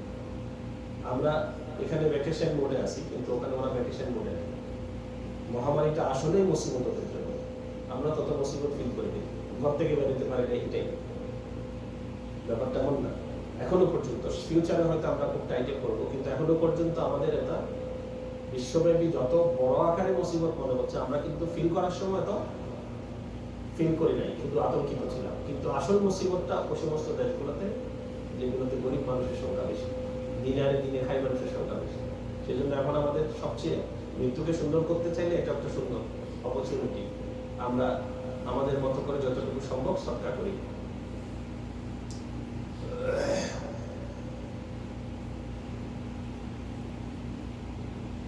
কয় নম্বর বলেছি? সবক নিতেছি 4 নম্বর। 5 নম্বর হলো আহলুল্লাহ সুহবত ইখতিয়ার করা। শব্দটা বুঝেছেন? ভালো মানুষের, বুজুর্গ মানুষের, ওলিল্লাহর সুহবতে থাকা, সংস্পর্শে আসা। আল্লাহ কিয়ামত পর্যন্তের জন্য একটা থিওরি আমাদেরকে দিয়েছেন আমরা ভালো থাকার জন্য। আল্লাহ বলছেন, ইয়া আইয়ুহাল্লাযীনা আমানু ওয়া কুনু মা'আস সালিহিন, তোমরা সত্যবাদী নেককার মানুষের সাথে থাকো। এটা আমার পুরা জিন্দেগিতে ভালো থাকার একটা থিওরি। মানুষের ভিতরে ভালো খারাপ হওয়ার 2টা যোগ্যতা আল্লাহ দিয়েছেন। মানুষ নিজে নিজে ভালো হতে পারে তেমন, আবার মানুষকে পরিবেশও কি করে, বুঝেছেন আমার কথা? মানুষের ফিতরতের ভিতর ভালো হওয়াটাও একটা যোগ্যতা। মানুষ অনেক সময় নিজের চেষ্টায় বা নিজের অধ্যবসায়ে মানুষ ভালো হয়ে যায়, কিন্তু বেশিরভাগ ক্ষেত্রে মানুষকে পরিবেশে কি করে, এনভায়রনমেন্টে মানুষকে কি করে, ভালো করে। আপনার বন্ধু বান্ধব 4-5 জনের সাথে আপনি চলেন, 4 জনের নামাজ পড়ে, আপনি বেশি দিন বেনামাজি থাকতে পারবেন না যদি তাদের সাথে আপনি রিলেশন রাখেন। তার অপোজিট দেখেন, আপনি একজনই নামাজি, আপনার বন্ধু সার্কেলের অধিকাংশ মানুষ বেনামাজি, আপনি বেশি দিন নামাজি থাকতে যদি তাদের সাথে রিলেশন রাখতে চান। এটা একটা এক্সাম্পল দিলাম। মানুষ সৎসঙ্গে সর্ববাস, অসৎসঙ্গে সহবতে সলেহ তোরা সলেহ কোন, সহবতে লহ তোরা তলেহ কোন। এটা শেয়ার করলাম উর্দুতে।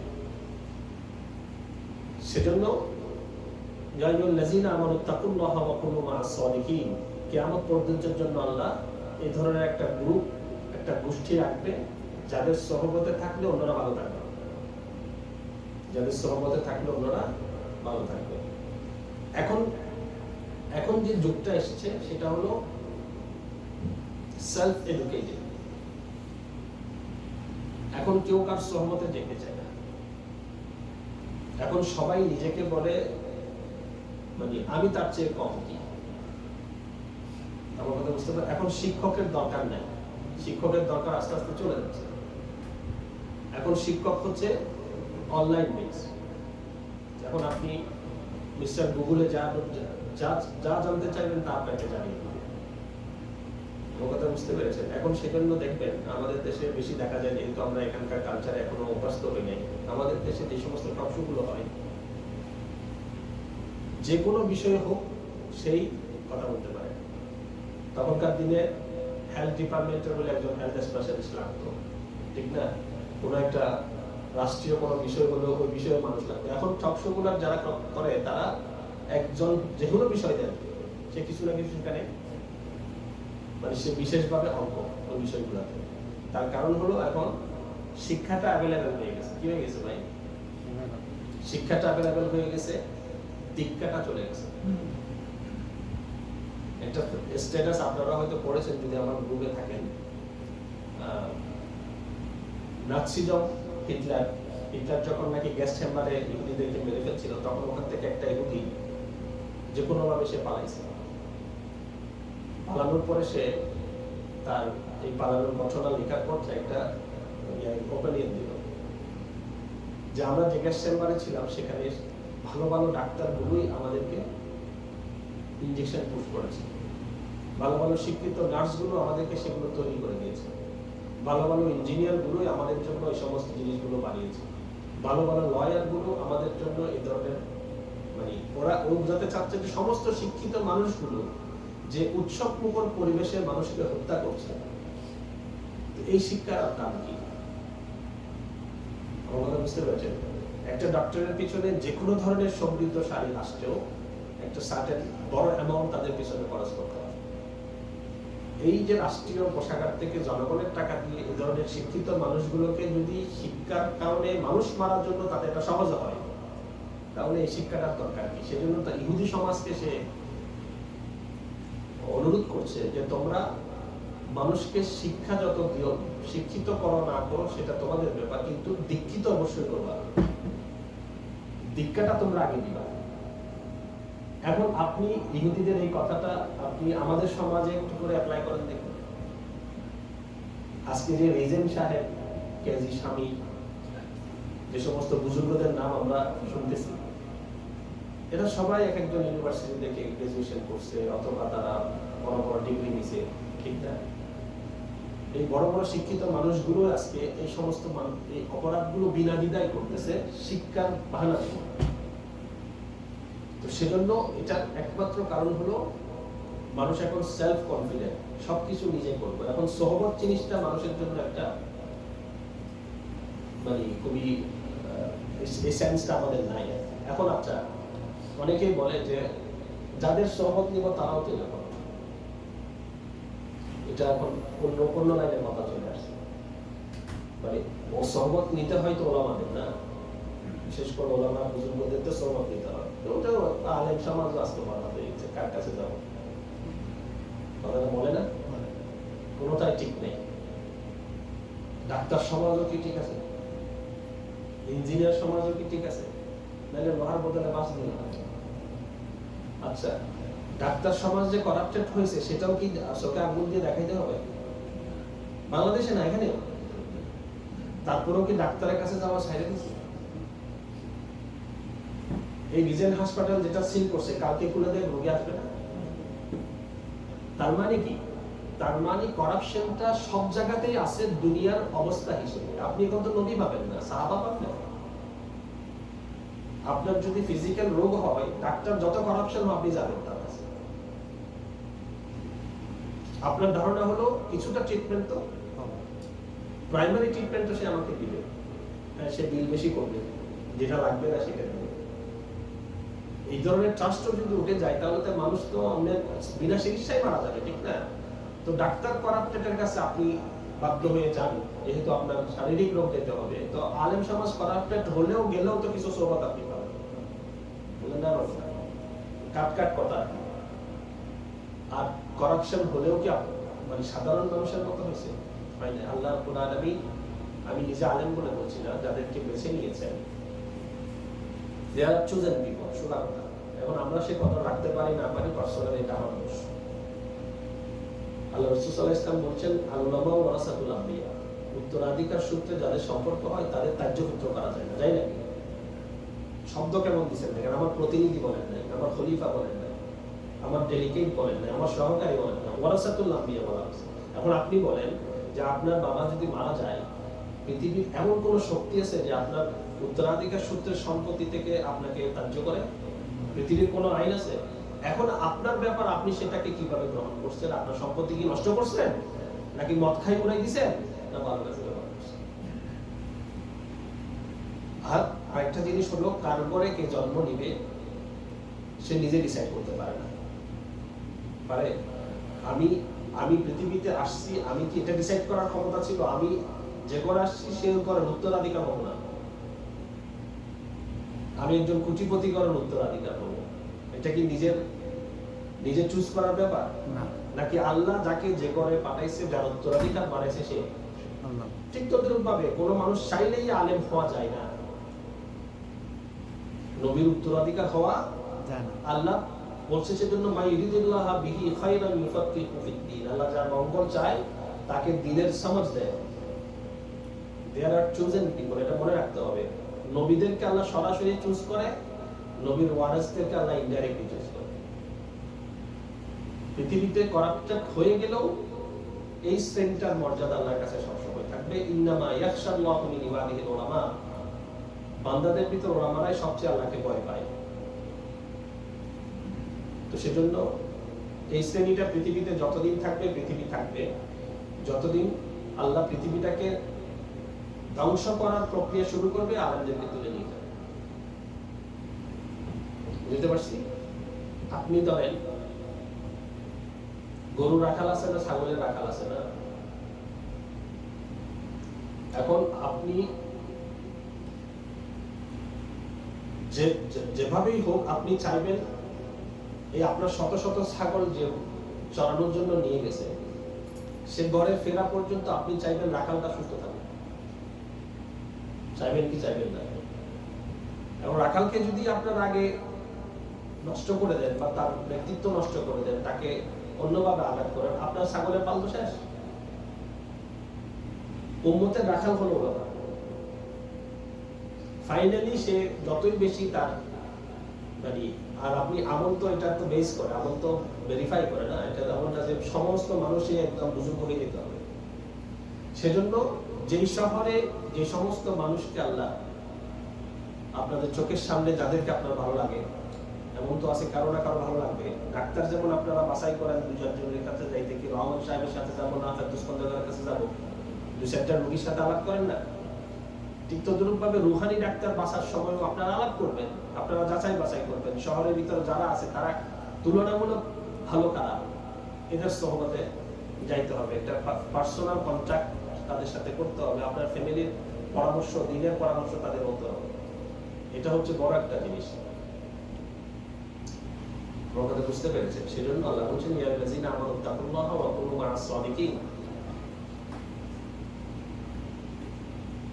বলা হচ্ছে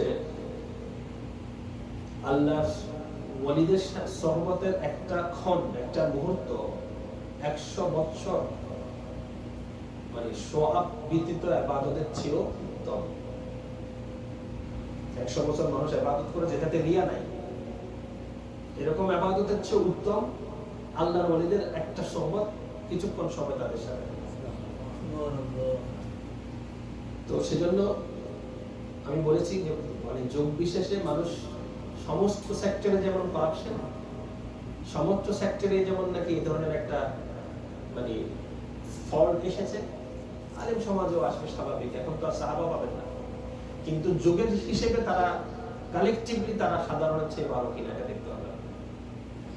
তারা বেশি আল্লাহরে ভয় পায় কিনা, তারা বেশি দিনের কাজে লিপ্ত কিনা, তারা ইবাদতের ব্যাপারগুলো মানুষের সাধারণ মানুষের থেকে কালেকটিভলি বেশি করে কিনা, দিনের যে কোনো ধরনের কাজে তারা আগে বের হয় কিনা, রাসূল সাল্লাল্লাহু আলাইহি ওয়াসাল্লামের অপমান হলে, আল্লাহ দিনের কখনো কোনো ক্রিটিসাইজ হলে প্রতিবাদটা কার থেকে আগে আসে, কতগুলো জিনিস সাইন আছে তো, আমার কথা বুঝতে পেরেছে?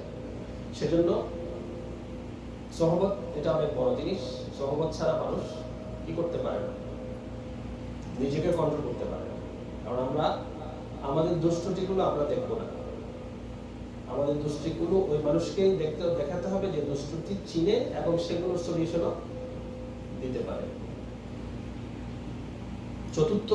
ষষ্ঠ আমল হলো যে আমলের মাধ্যমে আমরা সুন্দর একটা মৃত্যু আল্লাহ আমাদের নসিব করবেন, সেটা হলো আল্লাহর প্রতি মহব্বত প্রকাশ করা, ভালোবাসা প্রকাশ করা। এই মহব্বতটা যদি এজাহার করি, এজাহারের মহব্বত ভালোবাসাটা যদি প্রকাশিত হয়, মৃত্যুর সময় আমাদের কল্যাণ নসিব হবে।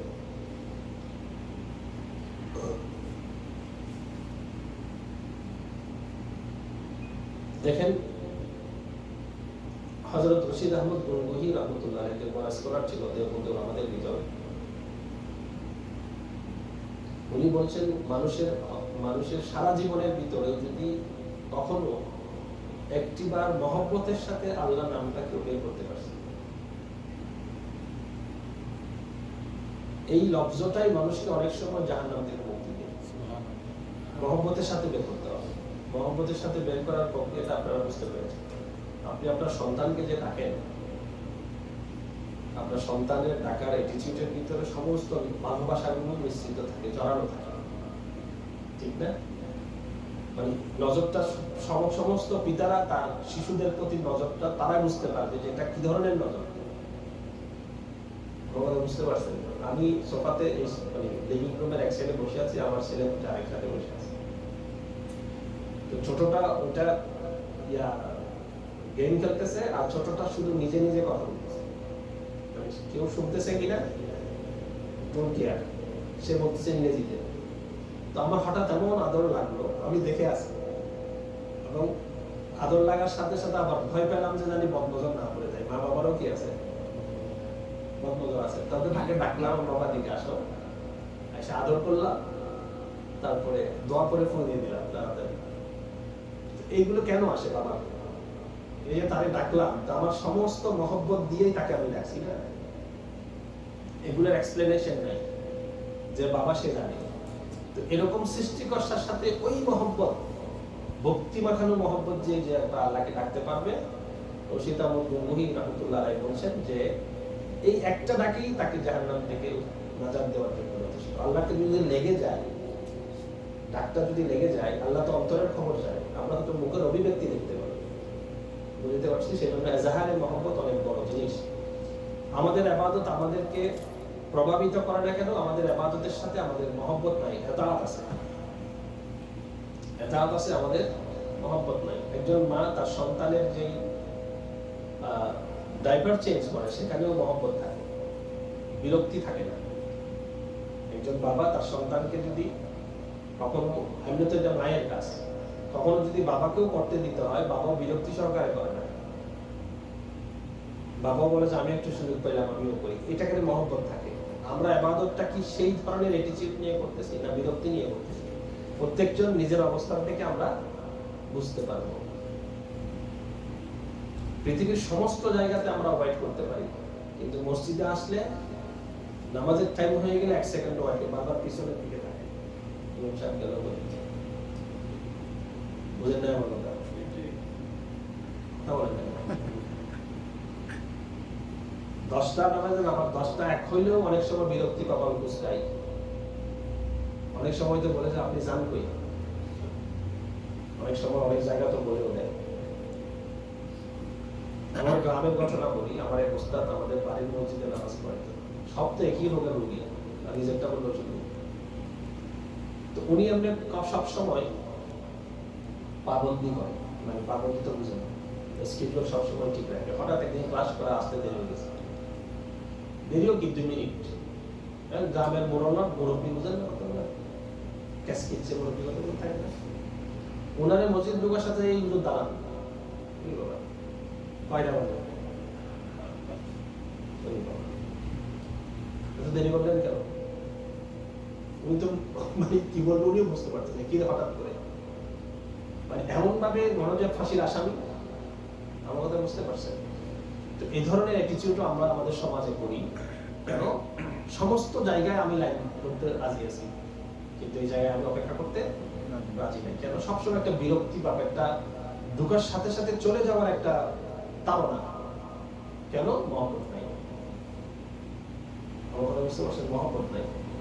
নতুন নতুন আমি বলি না, নতুন নতুন বিয়ে হওয়ার পরে প্রথমবার দুবার যখন নাকি ওই মেয়েটা তার বাপের বাড়ি আসে, তখন তার ভিতরে একটা টেনশন কাজ করে যে কত বেশি সময় থাকতে পারবো। কারণ আপনাদের জামাই যদি থাকবে, ফিলিং গুলো আপনাদের পরিচিত না অপরিচিত? পরিচিত। এখনকার মেয়েদের কথা বলতেছি, এখনকার মেয়েদের কি বাবা কি মা। তখন আমাদের বোনদের আপনাদের বোনদের বিয়ে দিলে যখন ফিরে আনতাম, যখন তারা নতুন নতুন বাবার বাড়ি আসতো, মেয়ের আসার সাথে সাথে মেয়ের টেনশন হচ্ছে যে কতক্ষণ বেশি থাকা যায়। কেন? মা বাবার মহব্বতটা তার অন্তরে অনেক প্রচন্ড করে। তো আল্লাহর মহব্বতটাও যদি আমাদের ওই পরিমাণ প্রচন্ড থাকতো, মসজিদ থেকে আমাদেরকে কেউ বের করতে পারতো? এটার জন্য বলছিলাম সেখানে এজাহারে মহব্বত মানে মহব্বতটা প্রকাশ করা। মহব্বতটা কি করা?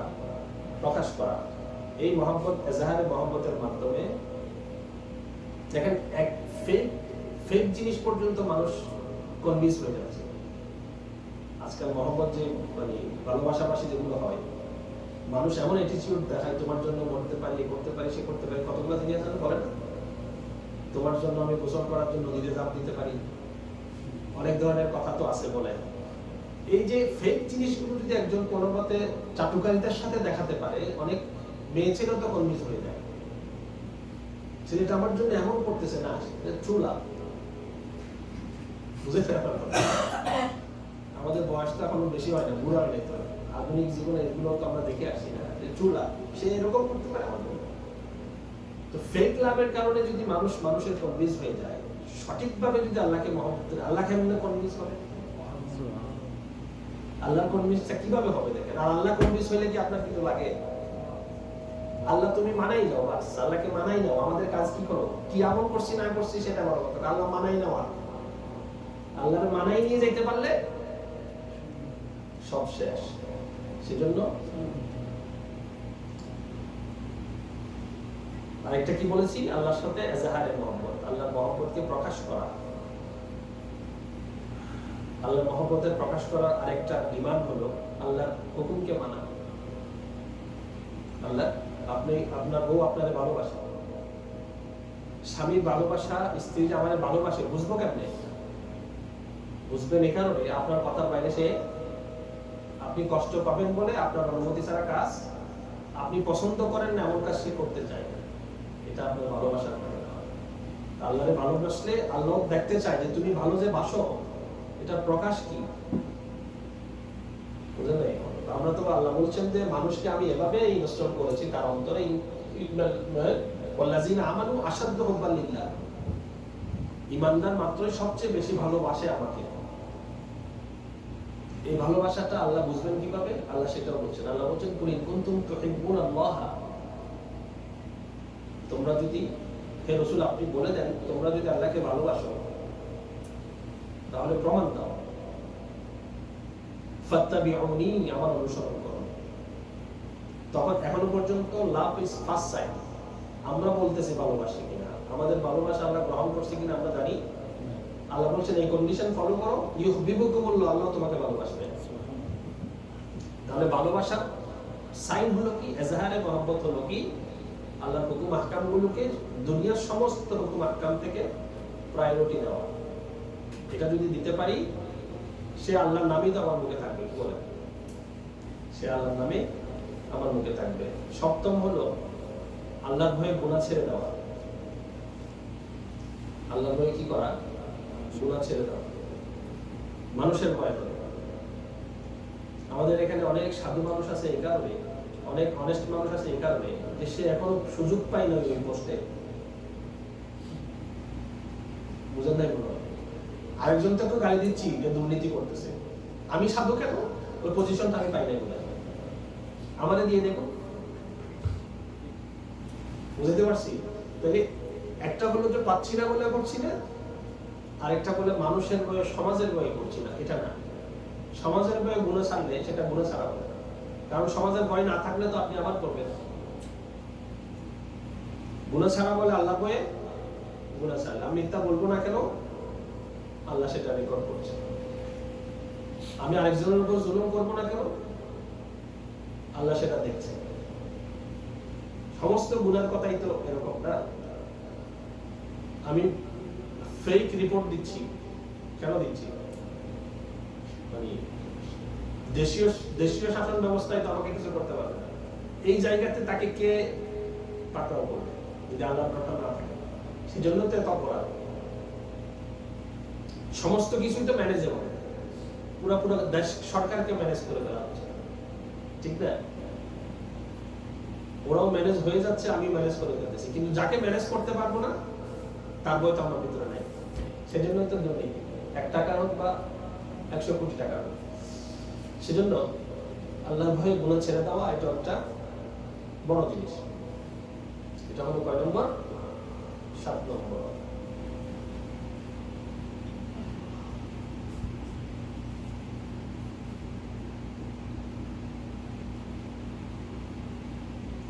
সাথে নামাজ পড়ে যাবেন নাকি?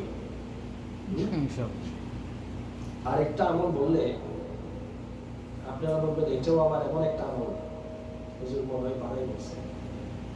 মানে এই সামান্য আমল করলে মানে বৃদ্ধ অবস্থায় কলমা নসিব হবে, এটার সাথে এটার কোনো সংযোগ আপনার ভালো মনে হবে না। এটা হলো আজানের জবাব দেওয়া। আমরা এটাকে টোটালি ইগনোর করি এবং এটা হলো ইবাদতে। আজানের জবাব দেওয়া এটা যদি আপনার অভ্যাসে পরিণত হয়, ওই মানুষ মৃত্যুর সময় কলমা নসিব হবে। কত বড় আমল! মুয়াজ্জিন যা কিছু বলে, মুয়াজ্জিন সাহেব তা কিছু রিপিট করে। আমরা আজানের জবাবটা জানি, দেখি আসিফ ভাই বলেন দেখি, শিখে ফেলি। আপনার মাধ্যমে আমরা যারা জানি না শিখে ফেলি। আল্লাহু আকবার যদি বলে আমাদের মুয়াজ্জিন সাহেব, আমরা কি বলবো? আল্লাহু আকবার। আশহাদুল্লাহ বলে, আশহাদুল্লাহ মুহাম্মাদুর রাসূলুল্লাহ বলে, সাল্লাল্লাহু আলাইহি ওয়াসাল্লাম। তারপর আজান কি আজান তো বলে গেছে, হাইয়া আসসালাম বলে, লা হাওলা ওয়ালা কুওয়াতা আল ফালাহ বলে, লা হাওলা। তারপর আল্লাহু আকবার বললে আবার সেম। আজানের পর একটা মুসলিম দোয়া আছে, ওই দোয়াটাও পড়া এবং আজান চলাকালীন সময় কথা না বলা, এটা একটা আজানের জন্য বড় আমল। এই আমলগুলো এত কষ্টের আমল না। আমরা অনেকেই মসজিদে আগে চলে আসি, আজান শুনি। আমাদের এখানে তো লাউড স্পিকারের মাধ্যমে বাইরে আজান শোনা যায় না, কিন্তু যারা আমরা মসজিদে চলে আসি তারা আমরা আজান শুনি। তাহলে কি করবো? আমরা আজানের জবাবটা দেওয়ার প্র্যাকটিস করি। এটা কোনো বড় আমল না, এটা কোনো কষ্টের আমল না। এটার মাধ্যমেও বড় একটা অ্যাচিভ করা যাবে। সেটা কি? সেটা হচ্ছে মৃত্যু অবস্থায় আমাদের কি হবে?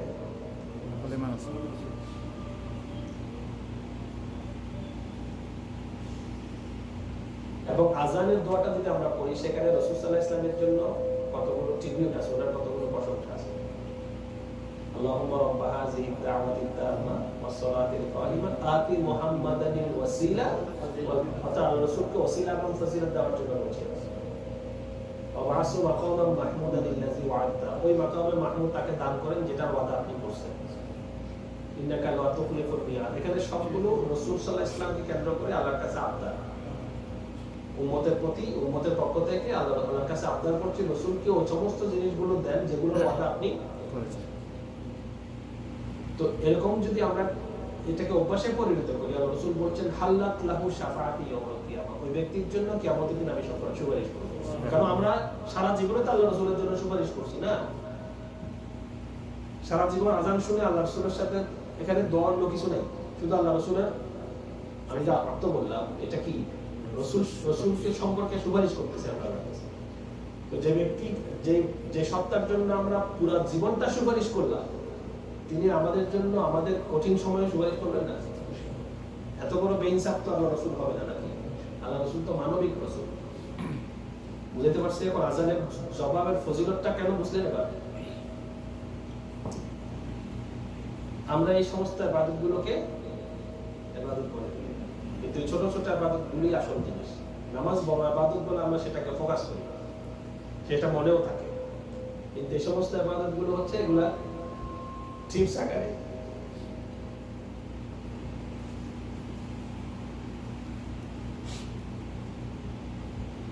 দেখেন বুজুর্গরা কি সুন্দর সুন্দর দামি কথা বলছেন। আল্লামা আহমদ আলী লাহুরি রহমতুল্লাহ আলাইহি উনি বলছেন, যখন মানুষ কোনো কাজে ব্যস্ত থাকে তখন যদি আজান হয় তাহলে আজানের ডিমান্ড হলো কাজটাকে স্টপ করে দেওয়া।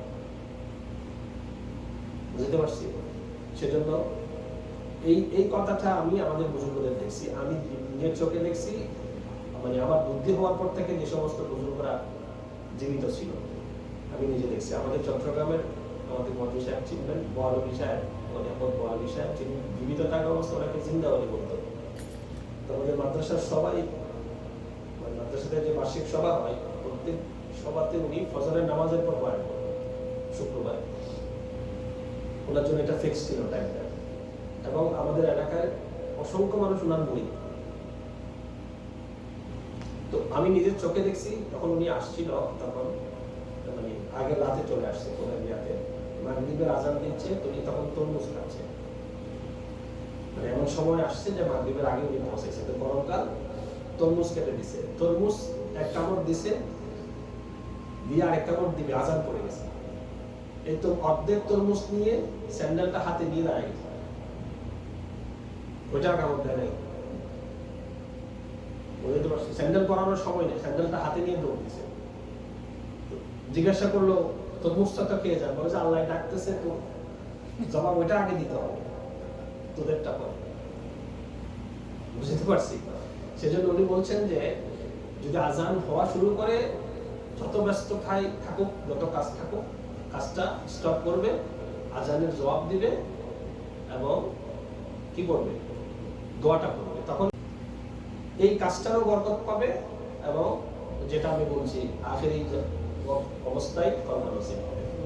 তো সেজন্য এইগুলো ছোট্ট ছোট্ট আমল আমরা চাইলে এগুলো করতে পারি, এগুলো কোনো ব্যাপার না। শুধু একটু দৃষ্টিভঙ্গিটাকে চেঞ্জ করা এবং একটু কি নিজেকে সতর্ক রাখা এই সমস্ত আমলগুলো করার জন্য।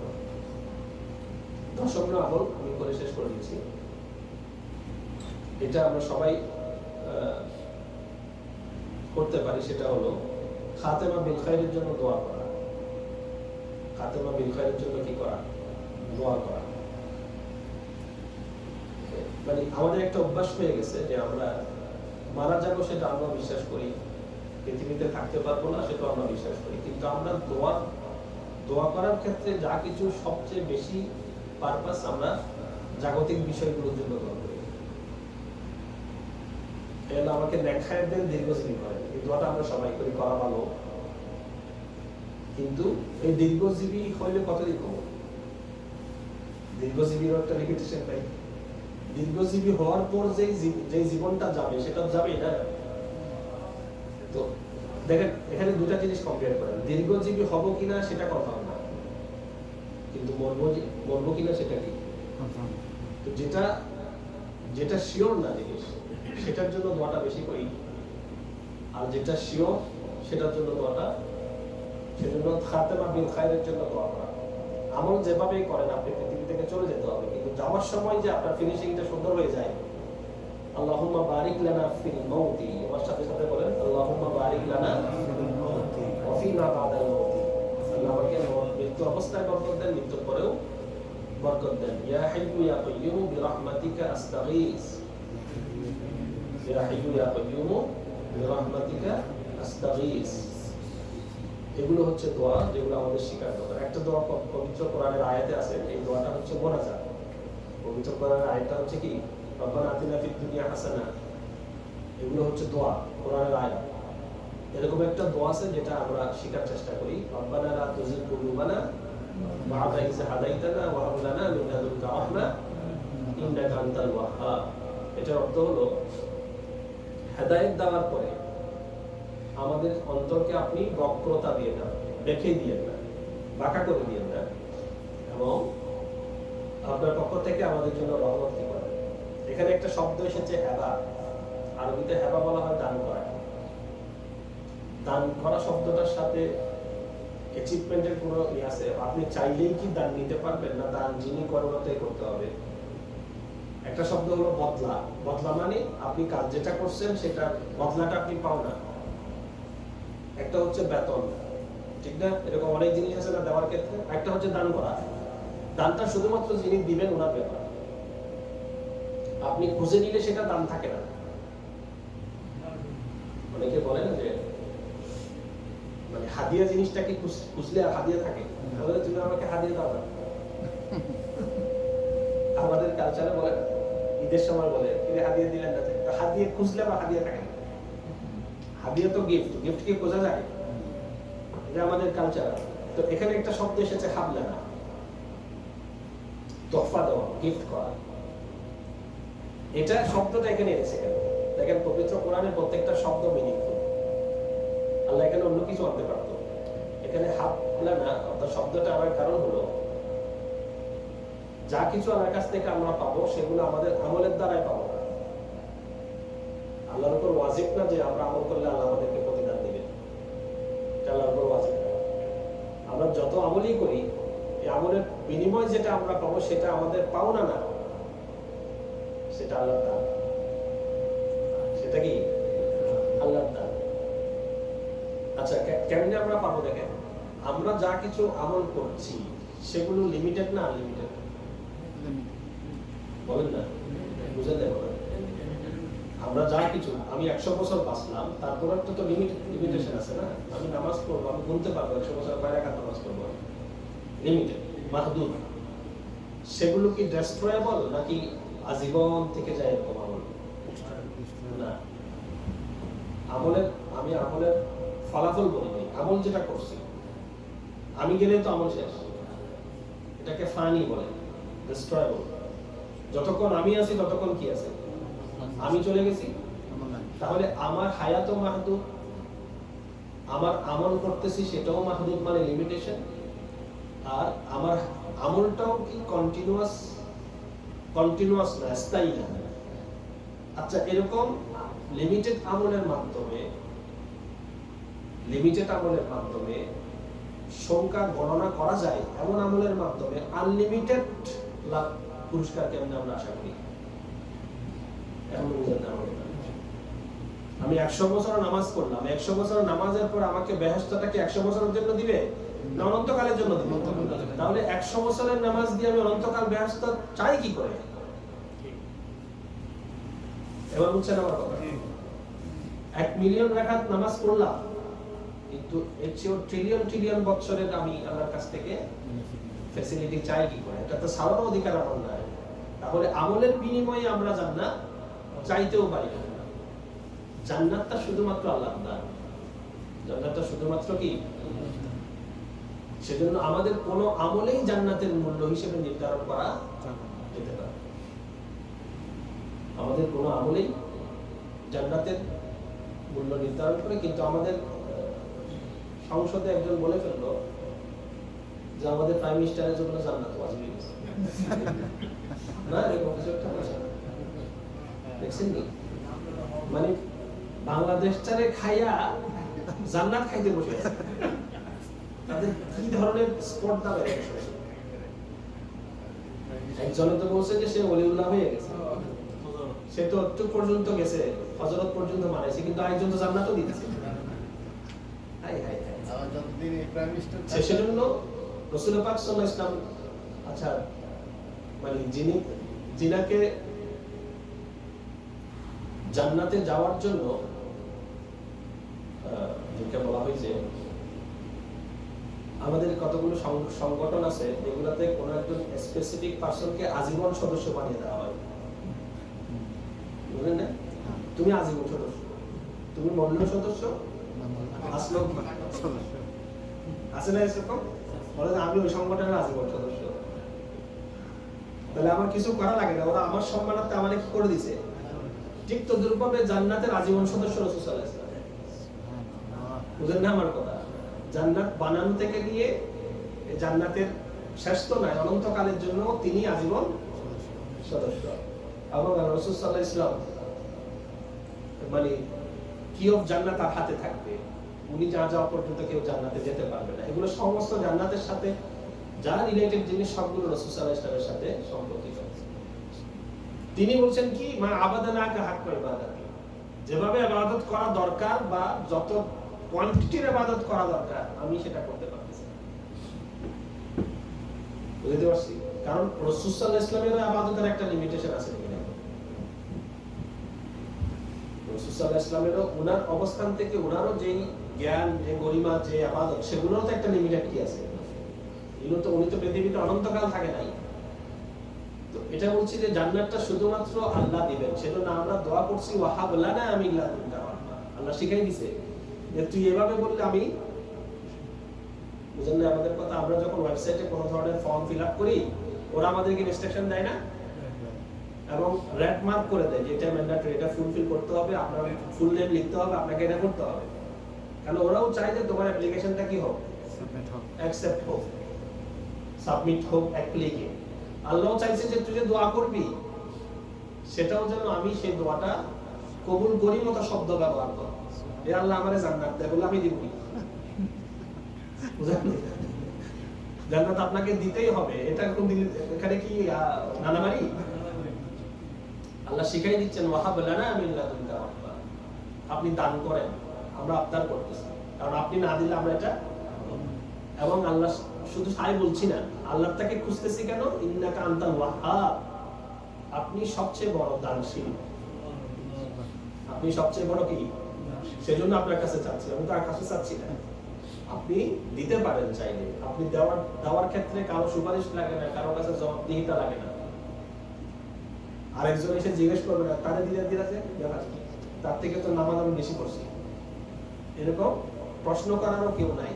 তিনি মহাপরাক্রমশালী, তিনি জান্নাতের মালিক, তিনি যেকোনো ভাবে জান্নাত চাইলে দিতে পারে। কিন্তু আমার দিতে পারার একটা কন্ডিশন আছে, এটা বলে শেষ করছি। আমাদের হযরত ওলিপুরীর মানে মুদ্দাজিলুল আলী নুরুল ইসলাম ওলিপুরী, আপনারা ছিলেন, এখানে আসছেন। উনি একবার বাসে করে ঢাকা যাচ্ছিলেন, ওই লাক্সারিয়াস বাসগুলোতে। তো ওনার পাশে পড়ে গেছে একটা ক্র্যাক টাইপের, যারা মোল্লা দেখতে পারে না, অতিরিক্ত শিক্ষিত হয়। তো উনি ওনাকে ফেমাস হিসেবে হয়তো চিনে। তো জিজ্ঞেস করছে, আচ্ছা হুজুর আপনারা বলেন যে জান্নাতে যাইতে হলে এমন এমন করে চলতে হবে, জান্নাতের মানে কি আপনারা? তো হুজুর বলেছেন না, জান্নাতের মালিক তো আপনারা, জান্নাতের মালিক আল্লাহ। তো আল্লাহ চাইলে আল্লাহ সমস্ত নাফরমান বান্দাগুলোরে জান্নাতে দিয়ে ফেললে আপনার সমস্যা কি? আল্লাহ চাইলে পারেন, যুক্তি তো ঠিক আছে। আপনারা যারা মাওলানারা সবাই আল্লাহ জাহান্নামে দিয়া, আপনারা যাদেরকে বলেন নাফরমান, তারা যদি আল্লাহ জান্নাতে দিয়ে দেয়, আপনার প্রবলেম নেই। আপনার কি বলার কিছু আছে? হুজুর বাজে বলার কিছু নেই। তো এত আল্লাহ কথা আল্লাহ কথা। তো হুজুর বলতেছে আসলে ব্যাপারটা হলো আপনাদের সরকার এখন সংসদে আছে, ঠিক না? এখন ধরেন একদিন সকালে উঠে যদি বলে যে সমস্ত এমপি মিনিস্টার যারা আছে তারা কালকে থেকে মেয়রের কাজ করবে, মেয়ররা কালকে থেকে পার্লামেন্টে যাবে, আপনার প্রধানমন্ত্রী চাইলে পারে কিনা? বলেন না, বলে যে চাইলে তো পারে কিন্তু করবেনি না, একটা রুলস রেগুলেশন আছে, একটা সভ্যতা আছে। ওরা যে মেয়ে পাগলামি করে, মেথড গুলো কেন পার্লামেন্টে কাজে কাজ নাই? আমার সরকার কি পাগল হয়েছে? ওরা তো আল্লাহ কি পাগল হয়েছে? তোমার সরকার যখন পাগল হয় না, সমস্ত মেথডে পার্লামেন্টে আনো, পার্লামেন্টের মেম্বারগুলোর কাজে থেকে মেথডের কাজে লাগাই দাও, এটা সরকার করলো। সরকার কি পাগল হয়েছে? তো আমার আল্লাহ কি পাগল হয়েছে? নাফরমানগুলোর সব জান্নাতে দিয়া দুজকে মৌলানাগুলো দিব, কথা বুঝছেন? আল্লাহ চাইলে পারে, কিন্তু আল্লাহ কিছু জিনিস আছে করবে না, সেজন্য আমরা ভাঙিয়ে দিলাম। বুঝলেন না? আমাদের একটা মাপকাঠি তো দিছে, আমার কথা বুঝতে পারছেন? প্রধানমন্ত্রী চাইলে সবাই পার্লামেন্টে আনতে পারে, কিন্তু সবাই তো আর এমপি হয়ে আসতে পারবে। এমপির জন্য একটা প্রসেস তো আছে না, বুঝতে পারছি? তো জান্নাতের এমপি, মেম্বার অফ জান্নাত হওয়ার একটা কি আছে, একটা মিনিমাম কোয়ালিফিকেশন তো লাগবে, বুঝতে পারছি? এই কোয়ালিফিকেশনটা রেখে যদি কেউ আল্লাহর কাছে জান্নাত খোঁজে তখন আল্লাহ জান্নাত দিতে পারে, বুঝতে পারছি? কিন্তু দিবে কিন্তু আল্লাহ, সেটার ভিতরে কোনো সন্দেহ নাই। তো এই 10টা জিনিস আজকে আপনাদের সামনে তুলে ধরলাম যে আমরা যারা জেনেছি তারা আমল করার চেষ্টা করি যদি আমাদের মৃত্যুটাকে আমরা সুন্দর করতে চাই। আমিন। ঠিক না? আল্লাহ আমাদের সবাইকে তৌফিক দান করুন।